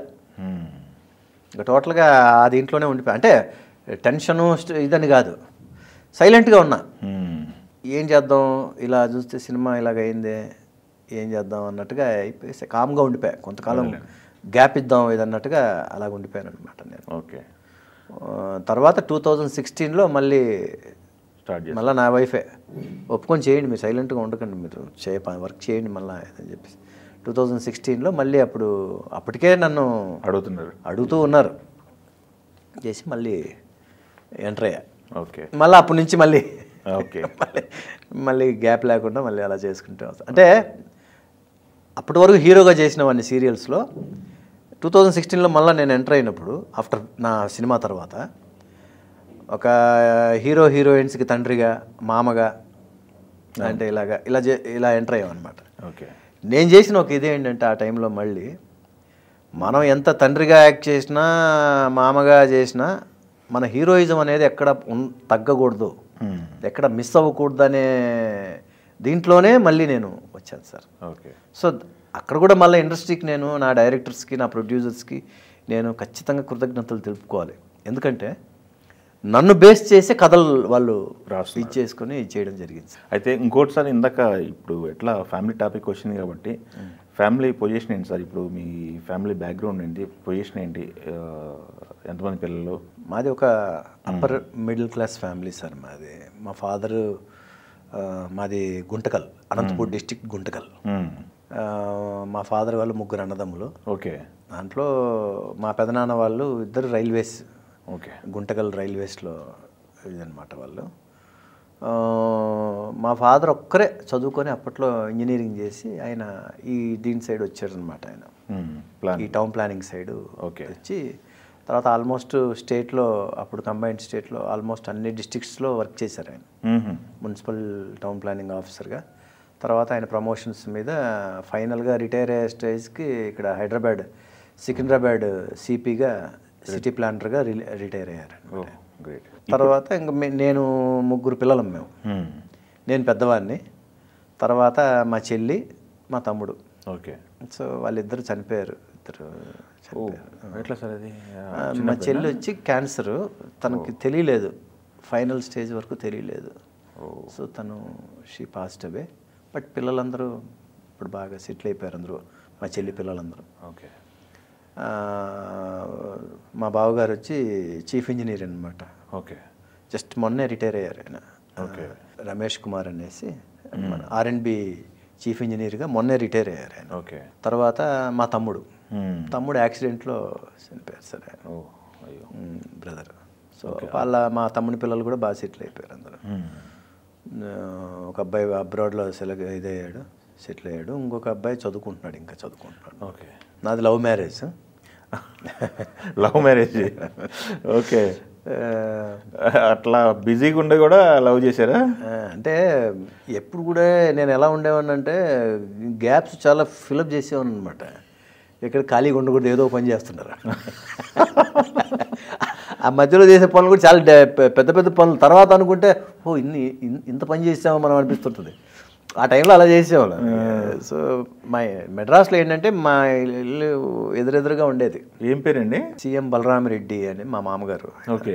కడప ఎక్స్ జిల్లా పరిషత్ చైర్మన్. ఓకే. ఆయన మన తులసిరెడ్డి గారికి ముందు 2 టర్మ్స్ ఓకే జెడ్పీ చైర్మన్ అనమాట, రామారావు గారి టైంలో. బాగా రామారావు గారికి, చంద్రబాబు నాయుడు గారికి బాగా ఓకే చాలా క్లోజ్గా ఉండేదన్నమాట అనుబంధం వాళ్ళకు. ఓకే. తిరుపతిలో విష్ణుప్రియ హోటల్ కూడా వాళ్ళదే అనమాట. మా మామగారు వాళ్ళే కొనుక్కున్నారు అప్పుడు. ఓకే. చంద్రబాబు గారి దగ్గర మా మామగారే కొన్నారు అప్పుడు. ఓహో. Bus stand, opposite bus stand Vishnupriya hotel. అది ఇప్పుడు పేరు మార్చి ఇప్పుడు కెన్సస్ ఫార్చ్యూన్ ఇప్పుడు పేరు మార్చారు. ఇప్పుడు అది హోటల్ చాలా ల్యాండ్ మార్క్ ప్లేస్ అది. ఎట్లా అండి, ఎట్లా పరిచయం? మీ వైఫ్ పేరు ఏంటి అసలు? ఎలా స్టార్ట్ అయింది లవ్ స్టోరీ? నా వైఫ్ పేరు రమాదేవి. ఓకే. రమాదేవి. మేము మెడ్రాస్లో మా ఇల్లు, నేను ఫస్ట్ ఫ్లోర్లో ఉండేవాడిని. మా ఇంటి డయాగనల్ హౌస్ రామానాయుడు గారు, మన సురేష్ పుష్కర్ రామానాయుడు గారు. ఎదురు ఇల్లు విజయ పిక్చర్స్ భాస్కర్ రావు గారు. భాస్కర్ రావు గారి ఇంటి పక్కన మా మామగారి ఇల్లు ఉండేది. ఓకే. నేను ఫస్ట్ ఫ్లోర్లో ఉండేవాడిని కదా, డైరెక్ట్గా వ్యూ అలా ఉండేది అనమాట. ఓకే. అంటే ఇప్పుడు చెప్తే చాలా ఒకలాగా ఉంటుంది, కానీ అలాగే. So okay. ఎప్పుడు మా లవ్లో ఏంటంటే అండి, మేము కలిసి తిరిగింది లేదు, బయట చేసింది లేదు, కలిసింది లేదు, మాట్లాడింది లేదు, ఏం లేదు. ఒకే ఒక్కసారి ఫోన్లో మాట్లాడుకున్నాం. అంటే అదేదో చెప్తా చూడ, మూగ మనసుల్లాగా ప్రేమ అలాగే ఇది ఒకేసారి ఫోన్లో మాట్లాడుకున్నప్పుడు పెళ్లి చేసుకోవాలని అనుకున్నాం. అదే మాట మీద కట్టుబడి చేసుకున్నాం. ఓకే. ఎట్లా ఒప్పుకున్నారా? ఒప్పుకోలేదు. అంత ఇదిగా డెఫినెట్గా ఒప్పుకోరు. అందులో ఇంకోటి ఏంటంటే, మా మామగారు ఒక మాట, మా అత్తయ్య గారు కానీ మా మామగారు కానీ, సరే కులం సంగతి అనేది పక్కన పెట్టినా అట్లీస్ట్ వేరే ఏ ఇదైనా కూడా చేసిన వాళ్ళం, సినిమా వాళ్ళు అనే లోపల వద్దమ్మా నీకు తెలియదు, వాళ్ళ ప్రపంచం వేరే ఉంటుంది అని చెప్పి చాలా ఇది చేశారు. నా వైఫ్ లేదు, నేను చేసుకుంటే తన్నే చేసుకుంటాను అన్నట్టుగా తను గట్టిగా ఉంది. నేను దేనికి భయపడేది లేదు, ఇంకా చావుకైనా సిద్ధమే అన్నట్టు, చేసుకుంటే ఈ అమ్మాయినే చేసుకోవాలన్నట్టుగా అనుకొని చేసుకున్నాం అన్నమాట. ఇద్దరం స్ట్రాంగ్గా ఉన్నాం కాబట్టి చేసుకోగలిగాం సార్. లేకపోతే చాలా ఇట్స్ నాట్ ఎగ్జాజరేషన్ కాదు కానీ ఇంపాసిబుల్ అనమాట, అసలు జరగదు. లవ్ స్టోరీనే సినిమాగా తీశారని తెలిసింది. అవును సార్. నిజమేనది? అవును. ఆ తర్వాత పెద్ద సెన్సేషనల్ అయిపోయింది మన ఇండస్ట్రీలో. అందులో బాగా బిజీగా ఉండేవాడిని నేను. అదే ఇందాక చెప్పాను కదా సార్, ఇదే హైదరాబాద్లో షిఫ్ట్ల కింద పనిచేసేవాడిని నేను. ఏం సినిమా సార్ అది? అదే ప్రేమించుకుందాంరా, వెంకటేష్ గారు సినిమా ఉంది కదా, అంజలా జయవేరి అండ్ వెంకటేష్ బాబు గారు చేశారు కదా. అది మీ స్టోరీ మొత్తం? అవును. పరిచయ బ్రదర్స్ 2 సిట్టింగ్లు వేసి మాట్లాడి, మన సజ్జాన్సీ జయంత్ గారు ఇప్పుడు కూడా ఈ మధ్యన రీసెంట్గా ఒకసారి కలిసినప్పుడు సార్ డైరెక్టర్ గారు, ప్రేమించుకుందామరా కదా నీదే రాజ్ కుమార్ అంటుంటాడు. అవునా సార్. సో అదే ఆ ఇన్సిడెంట్లు, ఆ స్టార్టింగ్లో వాళ్ళ లవ్ ఇవన్నీ ఉంటాయి చూడండి, ఇవన్నీ మాకు జరిగిన ఇన్సిడెంట్లు అనమాట. అవన్నీ తమాషగా ఉండేటివన్నీ ఇంటి ఎదురుగున్నప్పుడు మనం ఎలా అల్లరి చేసాం, ఎలా కనెక్ట్ అయ్యాము, వాళ్ళు ఎలా కనెక్ట్ అయ్యారు, ఫస్ట్ గొడవలతో స్టార్ట్ అయ్యి తర్వాత ఎట్లాగా పాజిటివ్గా ఇదయ్యింది. ఇవన్నీ ఏంటంటే నా రియల్ లైఫ్లో అవి మనం ఏదో చెప్పి మాట్లాడుకొని చేసిన పనులు కాదు సార్, అది అలా కుదిరిపోయింది అంతే. లవ్ విషయంలో సూపర్ హిట్ కొట్టారు. సూపర్ హిట్ అని తర్వాత అనుకుంటున్నాను, ఆ టైంలో దొరుకుంటే మొత్తం కైమా కొట్టేసిండే వాళ్ళు. పారిపోయారా? అంటే ఇంకా ఫస్ట్ 93 సెప్టెంబర్ 2 ఇంట్లోకి వెళ్ళి తాళి కట్టేశాను ఫస్ట్. తర్వాత మనల్ని ఉయ్యాలు ఊపేసినట్టు ఊపేసి బయట పడేశారు మనల్ని. తర్వాత ఆ అమ్మాయిని తీసుకెళ్ళి ఆ తాలిబొట్లు తీసేసి తిరుపతి హుండీలో వేసారు. తీసుకెళ్ళిపోయి కొండాపురం, జమ్మలమడుగు తాలూకా కొండాపురం ఉంది కదా, రైల్వే కొండాపురం తీసుకెళ్ళి అక్కడ పెట్టేశారు ఆ అమ్మాయిని. తర్వాత ఆ అమ్మాయి మళ్ళా కొంతకాలం తర్వాత ఇంకా మర్చిపోయిందిలే, ఇంక అమ్మాయికి ఆలోచన ఏం లేదు అనేటట్టుగా అనుకున్న తర్వాత మళ్ళీ చెన్నైకి తీసుకొచ్చారు. ఓకే. అప్పటికి మా ఇంటి ముందు నుంచి షిఫ్ట్ చేశారు, అప్పటికే లేరు. ఓకే. ఖాళీ తీసుకెళ్ళిపోయి వేరే ఇంటికి వెళ్ళిపోయారు. సో ఆ విధంగా అట్లా అంతా జరిగి అయినా కూడా మేము సైలెంట్గా అదేదో మూగ మనసులాగా ఏదో దీనిలాగా టెలిపతిక. అప్పట్లో సెల్ ఫోన్స్ ఎక్కడ ఉన్నాయి సార్, సెల్ ఫోన్లు కూడా లేవు. ఇంత జరిగినా కానీ మీరు సినిమాలు చేసుకుంటున్నా ఉన్నారు. నా పాటికి నేను ఎవరికి తెలియదు, నా కొలీగ్స్ కానీ మా డైరెక్టర్స్ మా ప్రొడ్యూసర్స్ అందరూ అదే నన్ను, నువ్వు మధ్యలో పెళ్ళి చూసి షాక్ అయిపోయారు అందరూ. అవునా, నువ్వు ఎప్పుడు లవ్ చేసావా అని అడుగుతుంటారు నన్ను అందరూ. నువ్వు ఎప్పుడు చేసావంటే ఇవన్నీ చెప్పుకుంటావా ఏంటని చెప్పి నేను కనీసం ఫ్రెండ్స్ ఉంటారు కదా, క్లోజ్ ఫ్రెండ్స్, వాళ్ళకన్నా నేను ఎవరికి చెప్పుకోలేదు, నేను ఎప్పుడు చెప్పను అలాగే. అంటే రేపేంటి అనేది మనకే తెలుసు. నేను రేపు సంగతి వదిలేండి, నెక్స్ట్ మినిట్ ఏంటి అనేది తెలీదు. అన్నప్పుడు వీళ్ళకి చెప్తే మాత్రం ఏమవుద్ది, ఫస్ట్ ఆఫ్ ఆల్ పారిపోతారు. ఓహో వీడి పక్కన ఉంటే మనల్ని కూడా తంతారనమాట రేపు పొద్దున. ఫస్ట్ ఆ విషయం తెలిస్తే నా పక్కన ఎవరు స్టాప్ క్లాక్లో ఉండరు అనమాట, అందరూ మాయమైపోతారు అందరూ. ఇంకా చెప్పి భయపెట్టడం ఎందుకు, ఇది చేసుకోవడం ఎందుకని నేనే అసలు ఎవరి దగ్గర మాట్లాడేవాడిని కాదు. పెళ్ళి అంతవరకు ఎందుకు సార్, రెండోసారి ఫస్ట్ ఇంట్లోకి వెళ్ళి తాళి కట్టినా అది అయిపోయింది. తర్వాత అది మళ్ళీ 95లో జూన్ 8, జూన్ 7 రోజున మేము ఇద్దరం వెళ్ళిపోయాం. వెళ్ళిపోయి జూన్ 8 మ్యారేజ్ చేసుకున్నాం. మ్యారేజ్ చేసుకున్న తర్వాత నేను పర్సనల్గా ఫోన్ చేసి నా మీడియా మిత్రులు ఫ్రెండ్స్ ఉండేవాళ్ళు, క్లోజ్ ఫ్రెండ్స్, ఫోన్లోనే షాకులు అందరూ.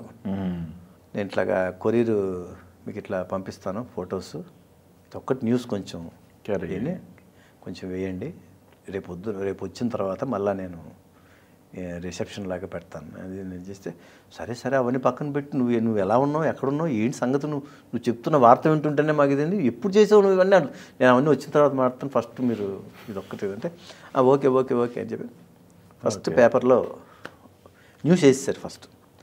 తర్వాత ఈ ఫొటోస్ అన్నీ చేరిందంటే మేము తాళి కట్టే ఫోటోలు ఇవన్నీ కొంచెం అవన్నీ తర్వాత వచ్చినాయి మళ్ళీ. ఓకే, ఇంకా వాళ్ళు అప్పుడు అయిపోయింది, మ్యారేజ్ అయిపోయింది వాళ్ళిద్దరికి అని చెప్పి అలా ఆగిపోయారు. తర్వాత ఎప్పుడు ఎక్స్పెక్ట్ చేశారు మీరు? మా బాబు పుట్టిన తర్వాత, మా పెద్దవాడు పుట్టిన తర్వాత న్యూస్ వచ్చింది, రాజ్ కుమార్కి పుత్రోదయం అని అప్పుడు ఫస్ట్ న్యూస్ వచ్చింది, పేపర్లో వచ్చింది.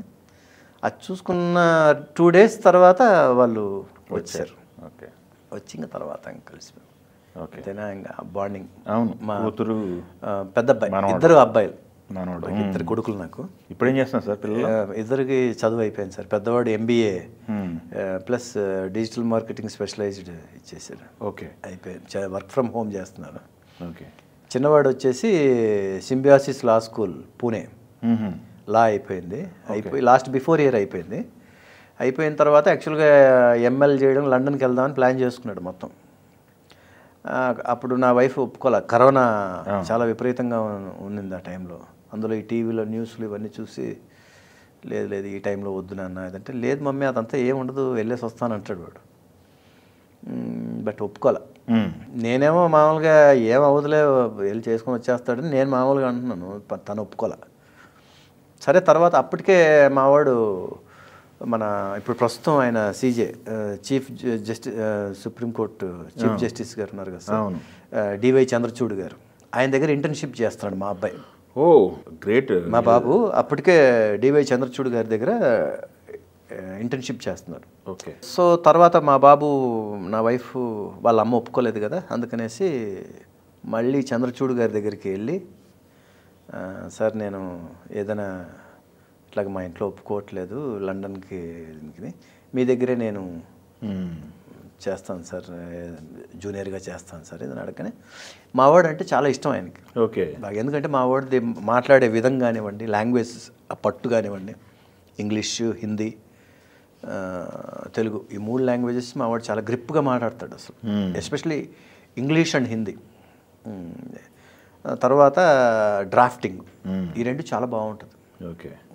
సో దాంతో వాడికి మా బాబు అప్పటికి ఆయనకి ఇవి ఉన్నట్టున్నాయి, కొంచెం ఇండికేషన్స్ ఉన్నట్టున్నాయి ఆయనకి, ఈ చీఫ్ జస్టిస్ ఇది ఇవన్నీ ప్రపోజల్స్ అవి ఉంటాయి కదండి వాళ్ళు. నేను చెప్తాను, నువ్వు ఇంకొక దగ్గర జాయిన్ అవ్వు అంటే మా బాబు అనుకున్నాడంట. అడిగితే సార్ అంటే నేనేమన్నా ఇష్టం లేదా పెట్టుకోవడం అది అనుకున్నాను. కానీ వాళ్ళు చెప్పరు కదా, ఇంటర్నల్ ఇవి చెప్పరు కదా.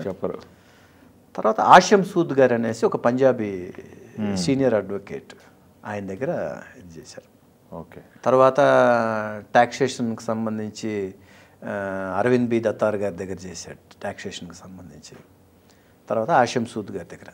సో వీళ్ళ దగ్గర జూనియర్గా చేస్తూ కొన్ని ఇవి సపరేట్గా మా వాడినే వెళ్ళి ఆర్గ్యూ చేయమని చెప్పడము, అవన్నీ కొంచెం అప్పుడప్పుడు యూట్యూబ్లో లైవ్ చూడండి డాడీ అని పంపిస్తుంటాడు. ఇప్పుడు అన్ని లైవ్లో చూడొచ్చు కదా. సో ఏంటంటే అవన్నీ చూసినప్పుడు కొంచెం సంతోషం అనిపిస్తుంది. సుప్రీంకోర్టులో మావాడు వాళ్ళ సీనియర్స్కి అసిస్టెన్స్ చేస్తున్నాడు. డాడీ మా సీనియర్ గారు పక్కన నేనే ఉంటాను, చూడు డాడీ, మమ్మీ చూడు మమ్మీ అంటుంటాడు. ఓకే. సో ఇవన్నీ చూసినప్పుడు కొంచెం హ్యాపీగా ఉంటుంది. ఇటు రావాలని ఎప్పుడు అనిపించలేదా? వాళ్ళు వస్తారని అడగలేదా? లేదు సార్, మా రెండో వాడికి అసలు ఆ థాట్ అనేదే లేదు, సినిమా ఫీల్డ్కి అని. లేదు. ముఖ్యంగా ఏంటంటే మా అత్తయ్య గారు మామయ్య గారు వాళ్ళకి చిన్నప్పటి నుంచి సినిమా ఫీల్డ్ అనేదే వద్దన్నారు. వద్దు, అది మీ నాన్న అంతే, అక్కడికి అయిపోవాలి అన్నట్టుగానే పెంచారు వాళ్ళు. ఎందుకంటే వాళ్ళ అమ్మమ్మకు మా మామయ్య గారు వచ్చి అందులో ఆయన హెడ్ మాస్టర్ గారి దగ్గర నుంచి మైనింగ్ బిజినెస్, అక్కడి నుంచి పొలిటికల్ ఇవల్ల వచ్చిన మనిషి ఆయన. సినిమా అంటే ఎవరికి వాళ్ళకు మొదటి నుంచి ఇష్టం లేదు. ఓకే. పిల్లల్ని కూడా వాళ్ళ దీంట్లోనే పెంచుకుంటూ వచ్చారు కాబట్టి వీళ్ళకి కూడా అలాగే ఇదయ్యారు. టర్న్ ఎప్పుడు తీసుకున్నారు మీరు? పొలిటికల్ అనేది మీ మామగారి దగ్గర నుంచి టర్న్ తీసుకున్నారు? పొలిటికల్ ఇది అనేది కూడా నా వైఫే సార్ కారణం. నేను ఇదవ్వడం కూడా తను ఏంటంటే పొలిటికల్ ఫ్యామిలీ నుంచి వచ్చిన అమ్మాయి కాబట్టి ఓకే. పొలిటికల్కి సంబంధించి చాలా ఇష్టం తనకి. ఓకే. నేను 96లో ఫస్ట్ అప్పటికే మేమేంటంటే రామారావు గారు పెట్టిన పార్టీ తెలుగుదేశం పార్టీని కాపాడింది చంద్రబాబు నాయుడు గారు అనేది మా సినిమా నా ఒక్కడమైందే కదా. Cinema industry total cinema industry మొత్తం ఆ టైంలో చంద్రబాబు నాయుడు గారికి ఫుల్గా సపోర్టర్స్గా ఉన్నారు. అప్పుడు 1995 ఇన్సిడెంట్ జరిగిన తర్వాత ఇండస్ట్రీ మొత్తం ఒక్కసారి టీడీపీ చంద్రబాబు నాయుడు గారి సైడు సపోర్ట్గా వచ్చింది.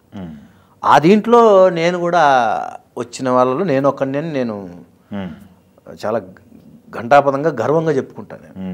సో ఆ తర్వాత 1996 ఎలక్షన్స్ బై ఎలక్షన్స్ జరిగినాయి. ఆ టైంలో నేను బాబు గారి దగ్గరికి వెళ్ళి, సార్ నేను ఇలాగ ప్రచారం చేయాలనుకుంటున్నాను సార్, నేను క్యాంపెయినింగ్ చేస్తాను సార్, నేను ఇనానమస్గా వెళ్ళి చెప్పుకొని ఇది చేశాను సార్. అప్పుడు టీడీ జనార్దన్ గారు, ఖమ్మంపాటి రామ్మోహన్ రావు గారు వీళ్ళందరూ మాకు దశ దిశ నిర్దేశించేవాళ్ళు అనమాట వాళ్ళు మాకు. సో మాకు అప్పుడు ఒక చైతన్య రథం, మాకు సెక్యూరిటీ, మాకు అబ్జర్వర్స్, మా సంబంధించిన ఇది అన్నీ పెట్టి ఒక 4 వాహనాలు ఇచ్చి మమ్మల్ని ఒక గ్రాండియర్గా ఒక క్యాంపెయినర్ అనేవాడు ఎలా ఉండాలన్నట్టుగా ఆ టైంలో అలా పంపించారు సార్ మమ్మల్ని. ఇచ్చాపురం నుంచి తడ వరకు నాన్ స్టాప్ 25 days ప్రతి ఎలక్షన్స్కి. అప్పటి నుంచి తెలుగుదేశం పార్టీలో నా మిస్సెస్ నువ్వు క్యాంపెయిన్ చేయి, వెళ్ళు కలువు అని చెప్పి చేస్తే అప్పుడు బాబు గారిని వెళ్ళి మళ్ళీ కలిసి నేను చెప్పి చేసుకుని అలాగా క్యాంపెయినర్గా స్టార్ట్ అయ్యాను సార్. ఇప్పుడు పొజిషన్ ఏంటి సార్ టీడీపీ? సార్ మొన్న ఒక 1.5 year బ్యాక్ సర్వేస్లో మన పేరు రావడం అనేది జరిగింది సార్ డిస్టిక్లో. ఎందుకంటే మనం ఈ దీంట్లో దగ్గర దగ్గర ఒక 13 కేసుల వరకు ఫేస్ చేసాం సార్. పార్టీకి సంబంధించి అన్నీ స్క్వాష్ అయిపోయినాయి, అన్నీ ఇది అయిపోయినాయి. తర్వాత ఒకే ఒక కేసు మాత్రం, అది 2009లో మన గోరంట్ల మాధవ్ గారు ఉన్నారు కదా సార్, ఆయన గుత్తిలో అరెస్ట్ చేశారు. ఆయన ఇప్పుడు ఫేమస్ కదండి ఇండియా వైడ్.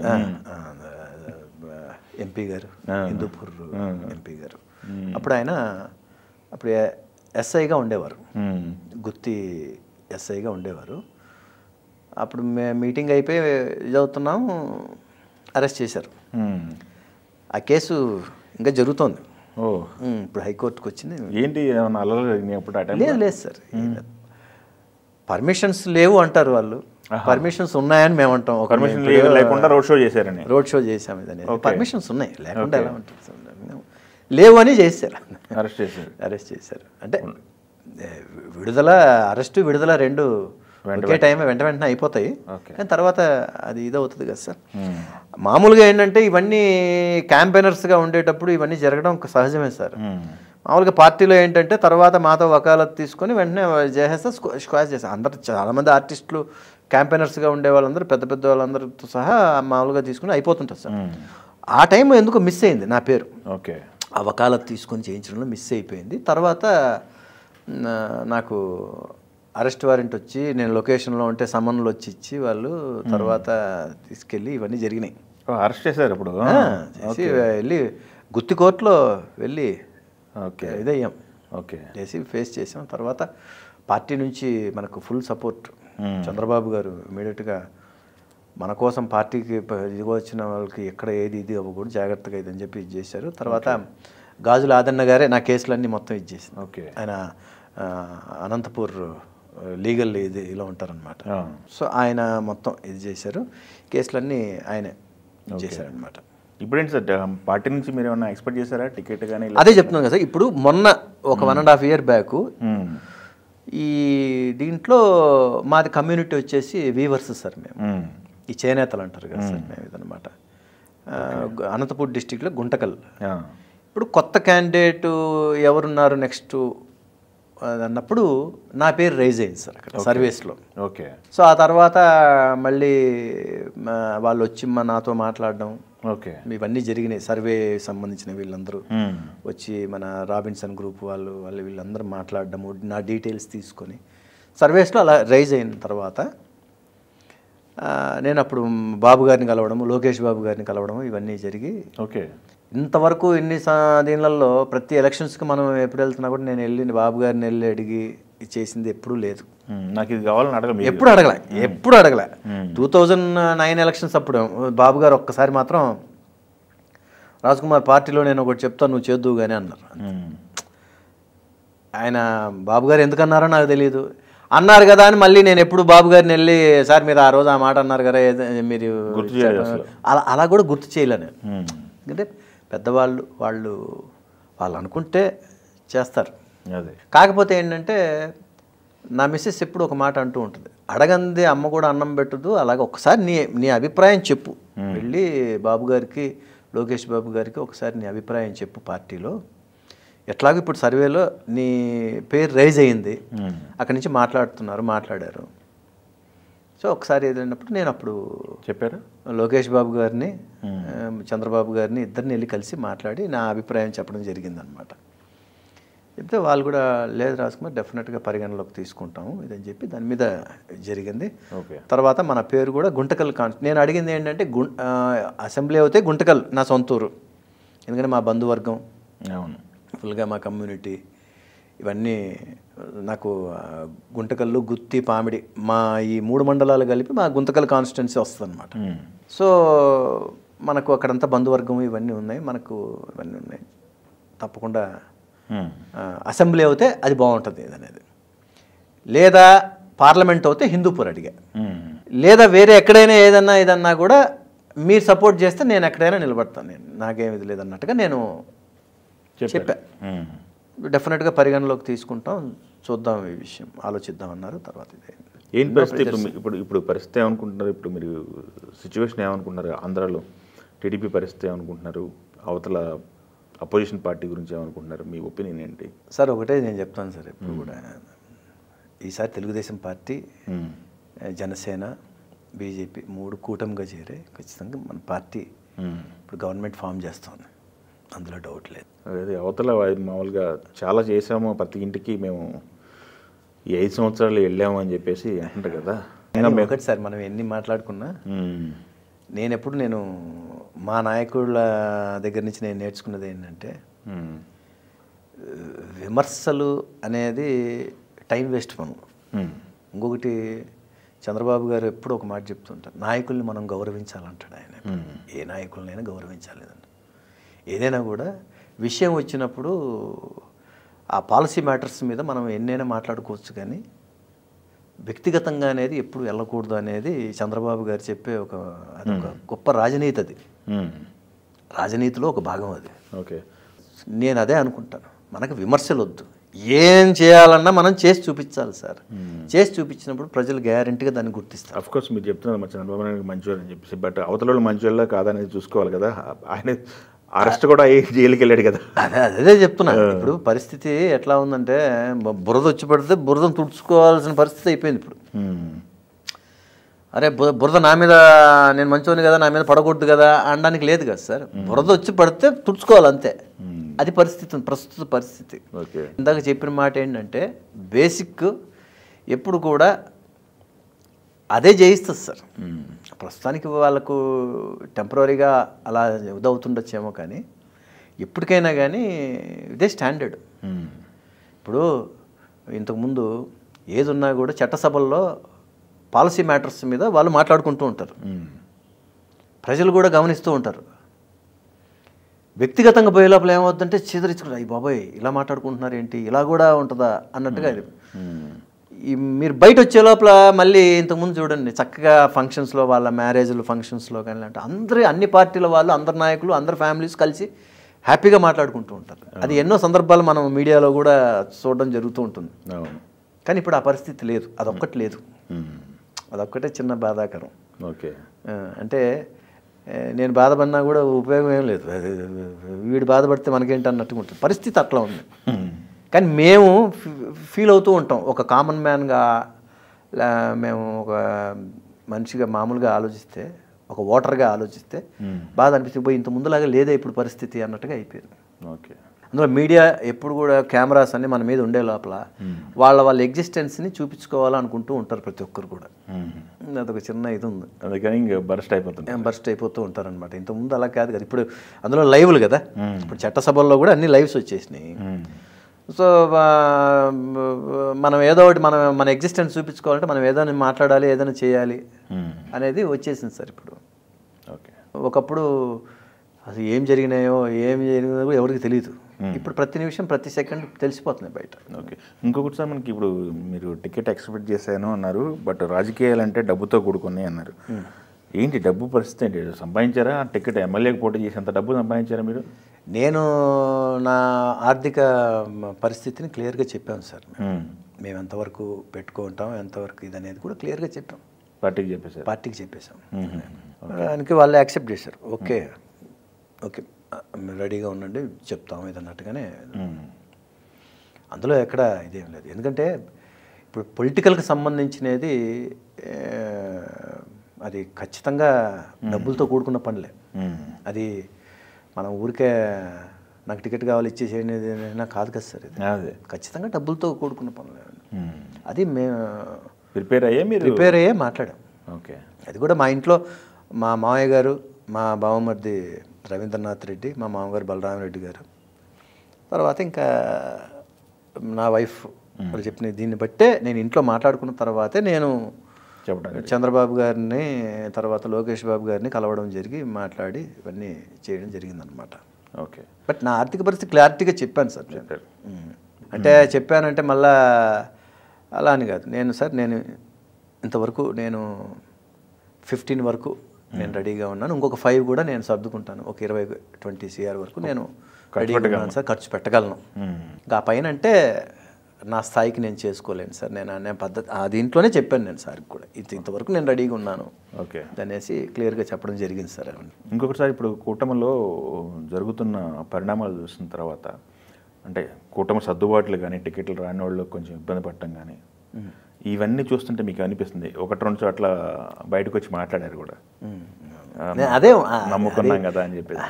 అవును, ఉంటాయి పిఠాపురంలో కానీ, లేకపోతే డైలీ ఫాలో అవుతుంటారా మొత్తం అంతా? ఫాలో అవుతుంటారు సార్. ఎక్కడ టైం దొరుకుతుంది సార్ మీకు? మామూలుగా చూస్తూ ఉంటాం కదా సార్.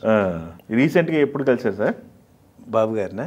మొన్న మేము ఉరవకొండ మీటింగ్లో కూడా కలిసాం కదా సార్. ఇలా కలిసారు. ఉరవకొండ మాది అనంతపూర్, దీంట్లో ఉరవకొండ మీటింగ్ జరిగినప్పుడు బాబు గారిని కలవడం జరిగింది. రెగ్యులర్గా ఎట్లా ఉన్నారు? ఆయన కాన్ఫిడెంట్గా ఉన్నారా? మా సార్ ఎప్పుడు కాన్ఫిడెంట్గా ఉంటారు అసలు. ఆయన ఇప్పటికే ఉంటారు అసలు. ఆయన ఏజ్ ఫ్యాక్టర్ అవన్నీ ఊరికే నెంబరే. ఆయన ఇప్పటికీ మాకన్నా హుషారుగా ఉన్నారు ఆయన. ఓకే. తర్వాత లోకేష్ బాబు గారు నేను యువగలంలో అంతా పార్టిసిపేట్ చేయడం జరిగింది. వెళ్ళాను జరిగింది. ఆయన బాబు కూడా ఇప్పుడు వీళ్ళందరూ ఊరికే అంటే అనాలని ఊరికే అంటున్నారు కానీ ఆయనకి ఎడ్యుకేషను, లోకేష్ బాబు గారికి ఎడ్యుకేషను, దాంతోపాటు ఈరోజు ప్రజల్లో కూడా ఆయన ప్రతిదీ ప్రాక్టికల్గా 1-to-1 ప్రజలతో ఇంటరాక్ట్ అవ్వడం వల్ల ఆయనకి చాలా పరిణత అంటారు కదా, ఆ పొలిటికల్ ఇది అంటారు కదా, ఆ పరిణత అనేది బాగా ఇది ఆయనకు ఈ 5 yearsలో చేంజ్ కనపడుతుందా? డెఫినెట్గా సార్, డెఫినెట్గా. వీళ్ళే క్రియేట్ చేశారు సార్ ఆయన్ని. ఇప్పుడు లోకేష్ బాబు గారిని అలా మౌల్డ్ చేసింది వీళ్ళే అని అని అని అని అని లాస్ట్కి ఆ కసి ఆయనకి ఎంతైనా కూడా చూడండి సార్, బ్లడ్లో ఉంటుంది సార్. వాళ్ళ తాతగారు సరే సినిమా సంగతి పక్కన పెడితే ఆయన ముఖ్యమంత్రి, వాళ్ళ ఫాదర్ ముఖ్యమంత్రి, ఈయన దాని నుంచి వాళ్ళ దగ్గర నుంచి చూస్తూ పెరిగిన మనిషి ఈయన. ప్లస్ ఆయన చదువు ఫారిన్లో అంతా చదువుకొని వచ్చి ప్రజల్లోకి యువగలం ద్వారా వెళ్ళి వచ్చి తర్వాత ఆయన రాజకీయంగా పరిణతి చెందాడు సార్. ఈరోజు ఆయన ఎంత మంచి లీడర్ అవుతాడో చూడండి మీరు. ఓకే. అంటే ఆయన నేను ప్రైజ్ చేయడం కాదు, అదే ఉన్న వాస్తవం చెప్తున్నాను. ఓకే. మంచి నాయకుడు అవుతాడు ఆయన డెఫినెట్గా. మీ ఏరియాలో ఇంకొక ఎమ్మెల్యే బాలకృష్ణ గారి పొజిషన్ ఏంటి సార్? 2 times ఎమ్మెల్యే, ఇప్పుడు థర్డ్ టైం హ్యాట్రిక్ కొట్టేస్తారు సార్. కొట్టేస్తారా? మెజారిటీ పరిస్థితి ఏంటి? మంచి మెజారిటీతోనే వస్తారు ఇప్పటికే. అంతే, కొంచెం అటు ఇటు, అంతే కొంచెం ముందు వెనక అటు ఇటు అవుతుంది కానీ అంటే అటు ఇటు అంటే మెజారిటీ విషయంలో కొంచెం ఒక 2000-3000 అటు ఇటు ఇది అవుతుందేమో కానీ ఆయన ఎప్పుడు ఈసారి హ్యాట్రిక్ కొడతాడు ఖచ్చితంగా ఆయనే. ఓకే. బాగా చెప్తారు సార్ ఆయన, బాగా డెవలప్ చేశారు అక్కడ ఆయన. వెళ్ళండి, మీకు దగ్గర కదా? దగ్గరండి, బాగా దగ్గర కదా మాకు. కాన్స్టిట్యున్సీ జనాలకు మాట్లాడుకోవడం ఇంకా రెగ్యులర్ మా ఇది కదా సార్, మా వింగ్ అంతా అది. మా బంధువర్గం వాళ్ళు వీళ్ళు ఫుల్గా రెగ్యులర్గా మేమే అడుగుతుంటాం, మా బాలకృష్ణ గారు ఎలా చేస్తుంటారు ఏంటని. మేము మామూలుగా మాట్లాడుకునేటప్పుడు, ఒక కామన్ మ్యాన్గా మాట్లాడుకునేటప్పుడు ఏం లేదు సార్, ఆయన ఎక్కడికక్కడ సెట్ చేసి పెట్టేశారు అందరూ. ఇప్పుడు ఆయన ఒకసారి వెళ్ళినప్పుడు సమస్యలు తీసుకుని నెక్స్ట్ టైంకి వెళ్ళే లోపల ఆయన అవన్నీ శాంక్షన్ చేసిన తర్వాత నెక్స్ట్ టైం వెళ్ళే లోపల అవన్నీ రెడీ అయిపోయి ఉండాలి. ఆటోమేటిక్గా మీకు పనులు అయిపోతుంటాయి సార్. ఎక్కడ ఆయన ఏది ఆశించడం కానీ అలాంటి ఆయన ఏంటి సార్, ఆయన ఒక రాజసం ఉన్న మనిషి ఆయన. సినిమాలో ఆయన క్యారెక్టర్స్ లాగే రియల్ లైఫ్లో కూడా ఆయన ఆ రాజసం ఉన్న మనిషి ఆయన. ఆయన అనుకున్నది అయిపోవాలి, నెక్స్ట్ దీనికి వెళ్ళే లోపల ఆయన అనుకుంటారు ఆయన ఇక్కడ ఎమ్మెల్యేగా ఉండి సినిమాలు చేసుకుంటున్నాడు, అదంతా ఏం లేదు సార్. ఆయన ఒక్కసారి వచ్చి చూసే సమస్య తీసుకున్నాడంటే ఆయన అక్కడ శాంక్షన్ చేశాడు, నెక్స్ట్ ఆయన వెళ్ళే లోపు ఆ సమస్య క్లియర్ అయిపోయి ఉండాలి, అక్కడ పని అయిపోవాలి. మళ్ళీ ఎవరు ఇది అవ్వలేదు సార్ మీరు ఆ రోజు వచ్చారు చేస్తే అలా అనడానికి లేదు, అది అయిపోయి ఉండాలి. సో ఆ విధంగా ఆయన మంచి భలే చెప్తారు ఆయన గురించి అక్కడ హిందూపూర్. దీంట్లో హ్యాట్రిక్ సార్, ఈసారి ఖచ్చితంగా మళ్ళీ మంచి మెజార్టీతో గెలుస్తారు ఆయన. తర్వాత మీకు తెలియదు ఏముంది సార్. అయితే ఒకటి సార్, నేను ఎప్పుడు కూడా ఈరోజు 2 మీటింగ్లు మాట్లాడి, లేదంటే నేను క్యాంపెయినర్గా చేస్తున్నాను 2 మీటింగ్లు మాట్లాడి, ఒక నెల తర్వాత నాకు టికెట్ ఇవ్వండి, నేను అలా ఎప్పుడు అడగలేదు. నా రాజకీయ దీనికి ఒక హిస్టరీ ఉంది. 25 years 27 years 1996 నుంచి నేను పార్టీలో నేను పనిచేస్తూ వచ్చాను. నేను ఒక కార్యకర్తలాగా పనిచేస్తూ వచ్చాను. నేను స్టార్ క్యాంపెయినర్నే, కానీ ఒక కార్యకర్తలాగా పనిచేశాను నేను. సో ఒక మాట మనలో ఉన్న మాటను అడుగుదాము, అభిప్రాయాన్ని చెప్తాము, తర్వాత వాళ్ళు ఏం చెప్తారో తీసుకుందాము దాన్ని. నేను అందుకే ఇప్పుడు పరిణామాలన్నీ మీకు తెలుసు. మా సారోళ్ళ మీద కూడా చంద్రబాబు గారు, లోకేష్ బాబు గారు కానివ్వండి, లేదంటే అచ్చెన్నాయుడు గారు కానివ్వండి. సో పార్టీలో ఏంటంటే వాళ్ళందరి మీద ఎన్నో ప్రెజర్స్ ఉంటాయి. తర్వాత అందులో ఇప్పుడు కూటమిగా ఉండడం జరుగుతుంది. సో ఏంటంటే కొన్ని ఇవి సాక్రిఫైజింగ్స్ కూడా చేయాల్సి ఉంటుంది మనం. బాబు గారు ఎప్పుడు, లోకేష్ బాబు గారు కానివ్వండి, అందరూ చెప్పేది ఏంటంటే ఈసారి కొన్ని త్యాగాలు చేయాల్సి ఉంటుంది. మనం నిలబడాలి, మన పార్టీ ముందుండాలి, పార్టీ గెలవాలి అనే దీని మీద కొన్ని ఇవి వాళ్ళు చెప్తూ వచ్చారు. సో నేను కూడా ఏంటంటే ఇస్తే చేద్దాం, లేదంటే మన స్టార్ క్యాంపెయినర్గా మనం రెగ్యులర్గా మనం ఎలా ఉన్నాం అలాగే చేద్దాం అంతే. దానికోసం ఇవ్వలేదని బాధపడ్డం కానీ వాళ్ళకి ఎన్ని ప్రెజర్స్ ఉంటాయో. కానీ ఒకటండి, తెలుగుదేశం పార్టీలో చంద్రబాబు నాయుడు గారికి నేనంటే ఆయనకి ఇష్టం, అది అందులో ఎటువంటి డౌటు లేదు.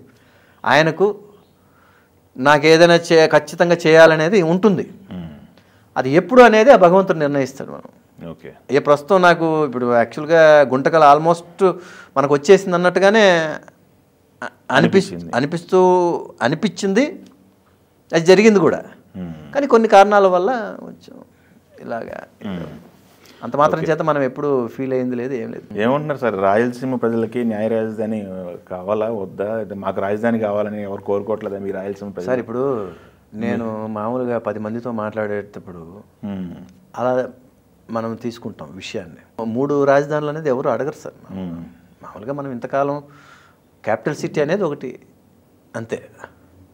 అది ఎలాగో అన్ని పార్టీల సమూహం నిర్ణయంతోనే ఆ రోజు మనకు అమరావతి అనేది ఏర్పడింది. ఇంకా మరి ఆ తర్వాత పరిణామాలని మీకు తెలియదేముంది. బట్ ఎవరు అడగల 3 రాజధానులని మాత్రం ఏ రోజు. నేనైతే ఎప్పుడు ఒక 10 మంది గుంపులో కూర్చొని మాట్లాడేటప్పుడు మేమైతే అడగలేదండి, 10 మంది అదే మాట అంటారు. సో అది మీరు అలాగా ఒకసారి కాదు, అలాగా నేను ఒక 10-15 సార్లు జనాల మధ్యలో కూర్చున్నప్పుడు కూడా అందరూ ఇదే అన్నారు. అంటే మీరు యావరేజ్గా తీసుకోండి, మీరు ఒక దీని కింద తీసుకుంటే కనుక ఎవ్వరు అడగట్లేదు అనేది మాత్రం క్రిస్టల్ క్లియర్. మనకు రాజధాని ఉండాలి, అది ఆల్రెడీ నిర్ణయం అయిపోయింది. ప్రధానమంత్రులు పెద్ద వాళ్ళందరూ వచ్చి శంకుస్థాపన జరిగింది. సో మనకు అమరావతి అనేది మనకు ఒక రాజధాని రాబోతోంది అన్ని హంగులతో. అది ఆల్రెడీ మన చంద్రబాబు గారు ఆ టైంలో మంచి మాస్టర్ ప్లాన్తో మన ముందుకు అవన్నీ ఆ విజువల్స్ కూడా చూపించారు ఆయన. సో అది రెడీ అయిన తర్వాత రేపు పొద్దున చాలా గొప్పగా ఉంటుంది అనేది అందరూ ఫిక్స్ అయిపోయి ఉన్నారు. అవును. తర్వాత ఇన్ని జరిగినాయి. ఓకే.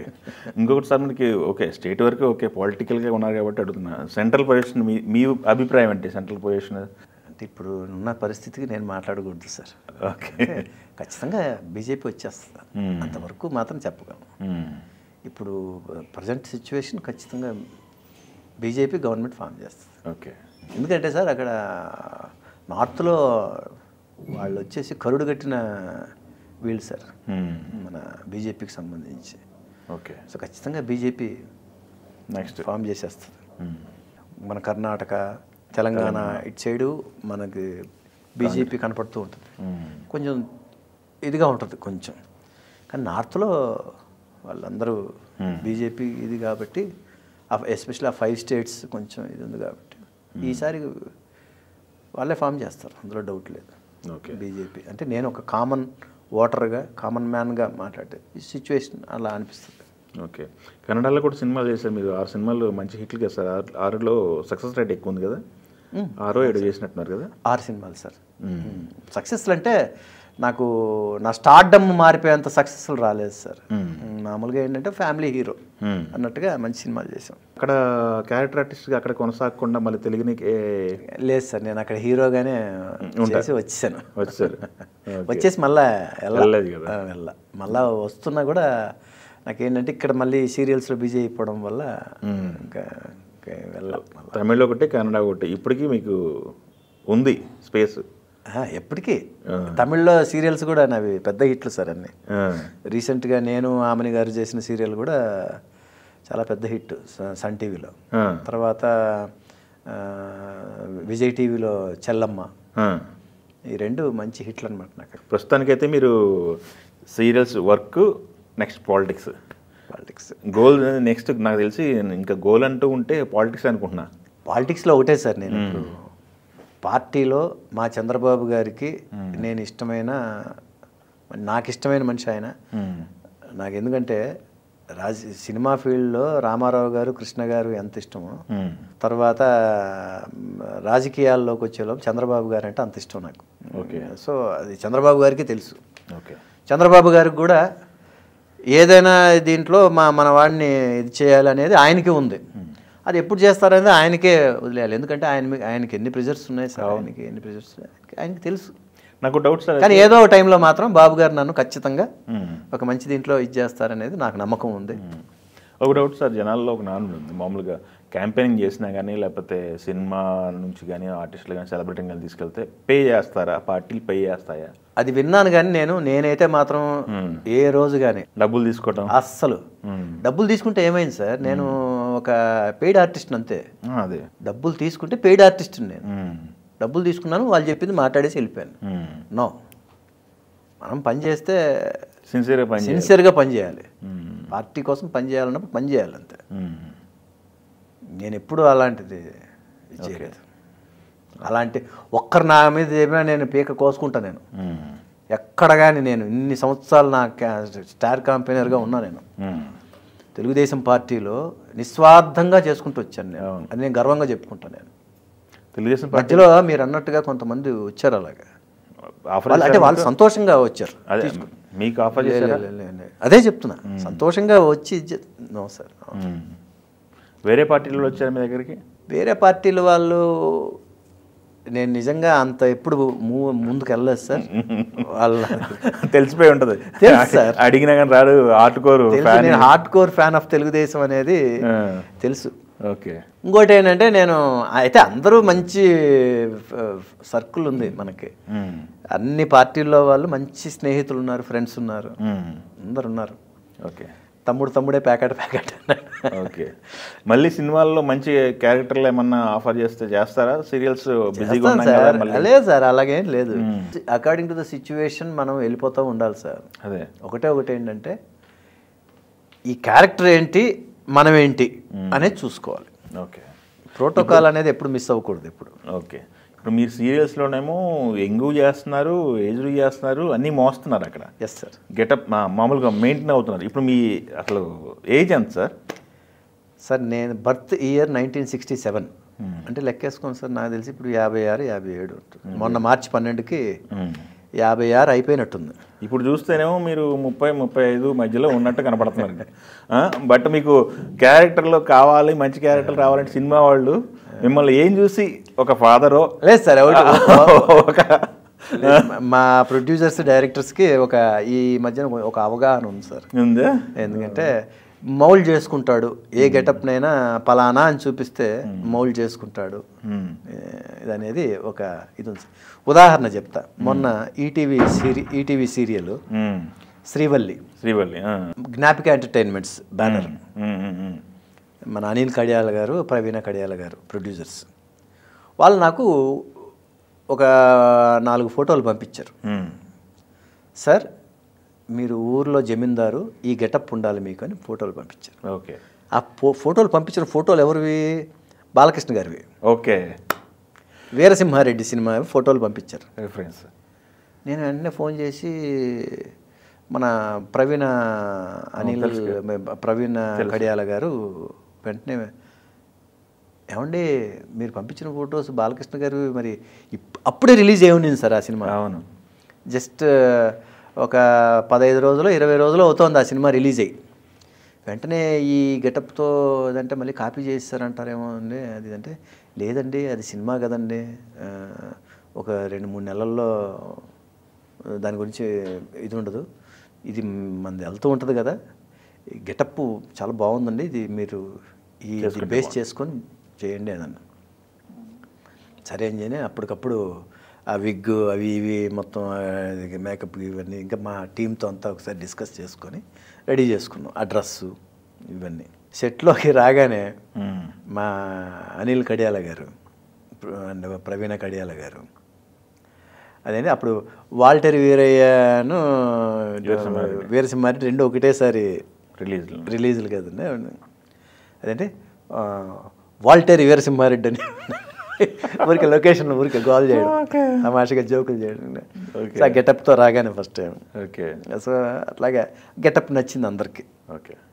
సో ఆ విధంగా నేను ఎందుకు చెప్తున్నానంటే, ఏ గెటప్నైనా ఒకటి ఇస్తే వీడు రెడీ చేసుకుంటాడు, రెడీ అవుతాడు అనేది వాళ్ళకి ఒక నమ్మకం ఉంది సార్. ఓకే. సో ఆ విధంగా మనం ఎలాగా కనిపించినా మనం ఆ గెటప్కి తగ్గట్టుగా మార్చుకుంటూ వెళ్తూ ఉంటాం అన్నమాట. Okay.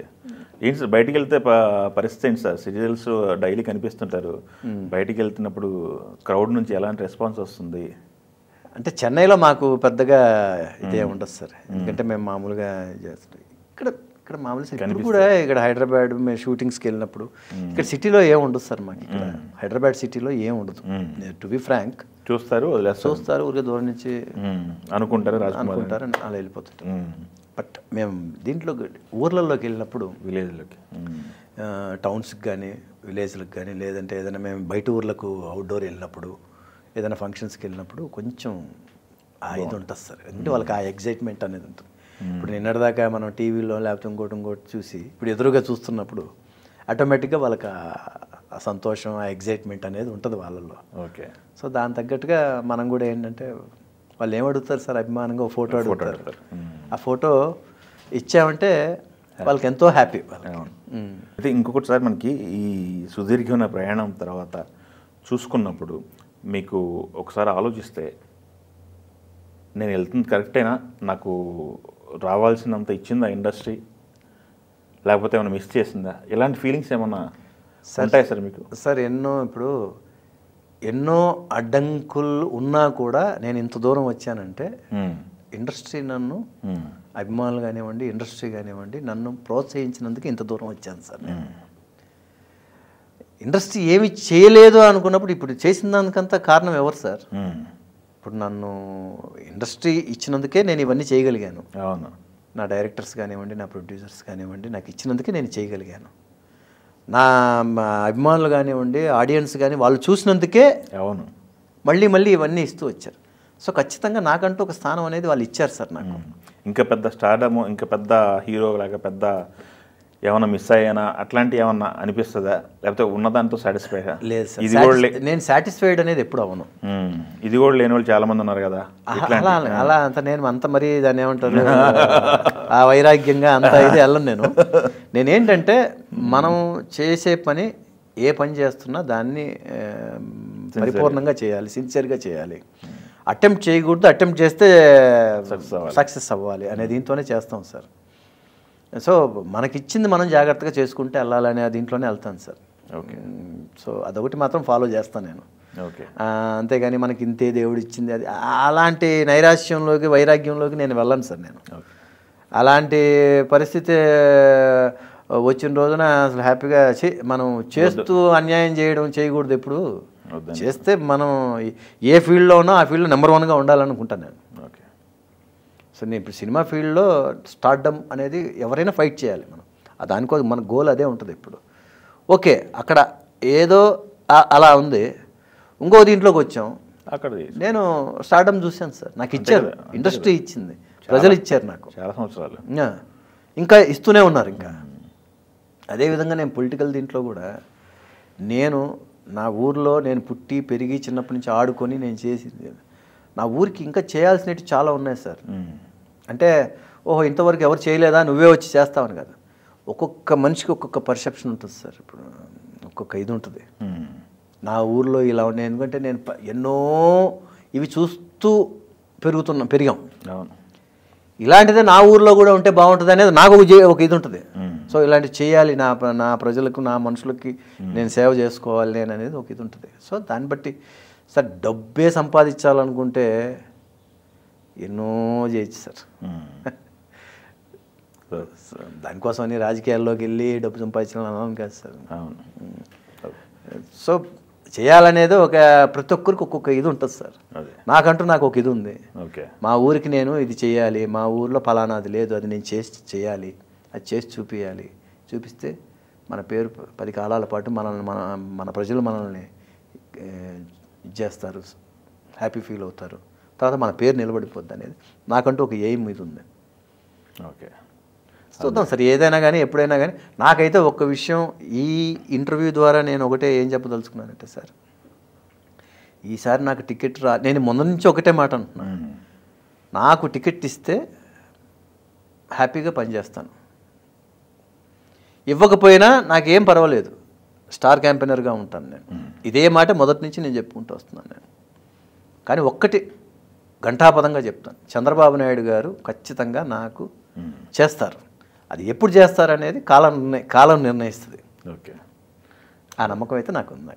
Okay, all the best అండి. చాలా ఎందుకంటే చంద్రబాబు నాయుడు గారు కానివ్వండి, లోకేష్ బాబు గారు కానివ్వండి, మా పార్టీలో పెద్దలు అచ్చెన్నాయుడు గారు, అందరూ పెద్దలందరూ, ప్రతి ఒక్కరికి నా మీద ఒక ఇది ఉంది. అది ఎప్పుడు ఎట్లా అనేది కాలమే నిర్ణయిస్తుంది. ఈ సందర్భంగా నేను ఖచ్చితంగా ఆ విషయాన్ని మనస్ఫూర్తిగా తెలియజేసుకుంటున్నాను. ఓకే, అంతేగాని ఇంకా నాకు రాలేదే, ఇవ్వలేదే అని నేను బాధపడడం అలాంటిది ఏం లేదండి. Okay, when time comes everything ఆటోమేటిక్గా అన్నీ చాలా జరిగిపోతాయి అంతే. ఓకే, చూద్దాం సార్. ఓకే, చూద్దాం. అది సినిమా పరిశ్రమలో నటుడిగా అయితే చూడాల్సినంత చూశారు, బట్ పొలిటికల్ కూడా చూడాల్సింది చూస్తూ ఉంటాం, ఇంకా ఎంతో చూస్తాం అంతే. చూస్తున్నారు, ఎంతో చూస్తాం.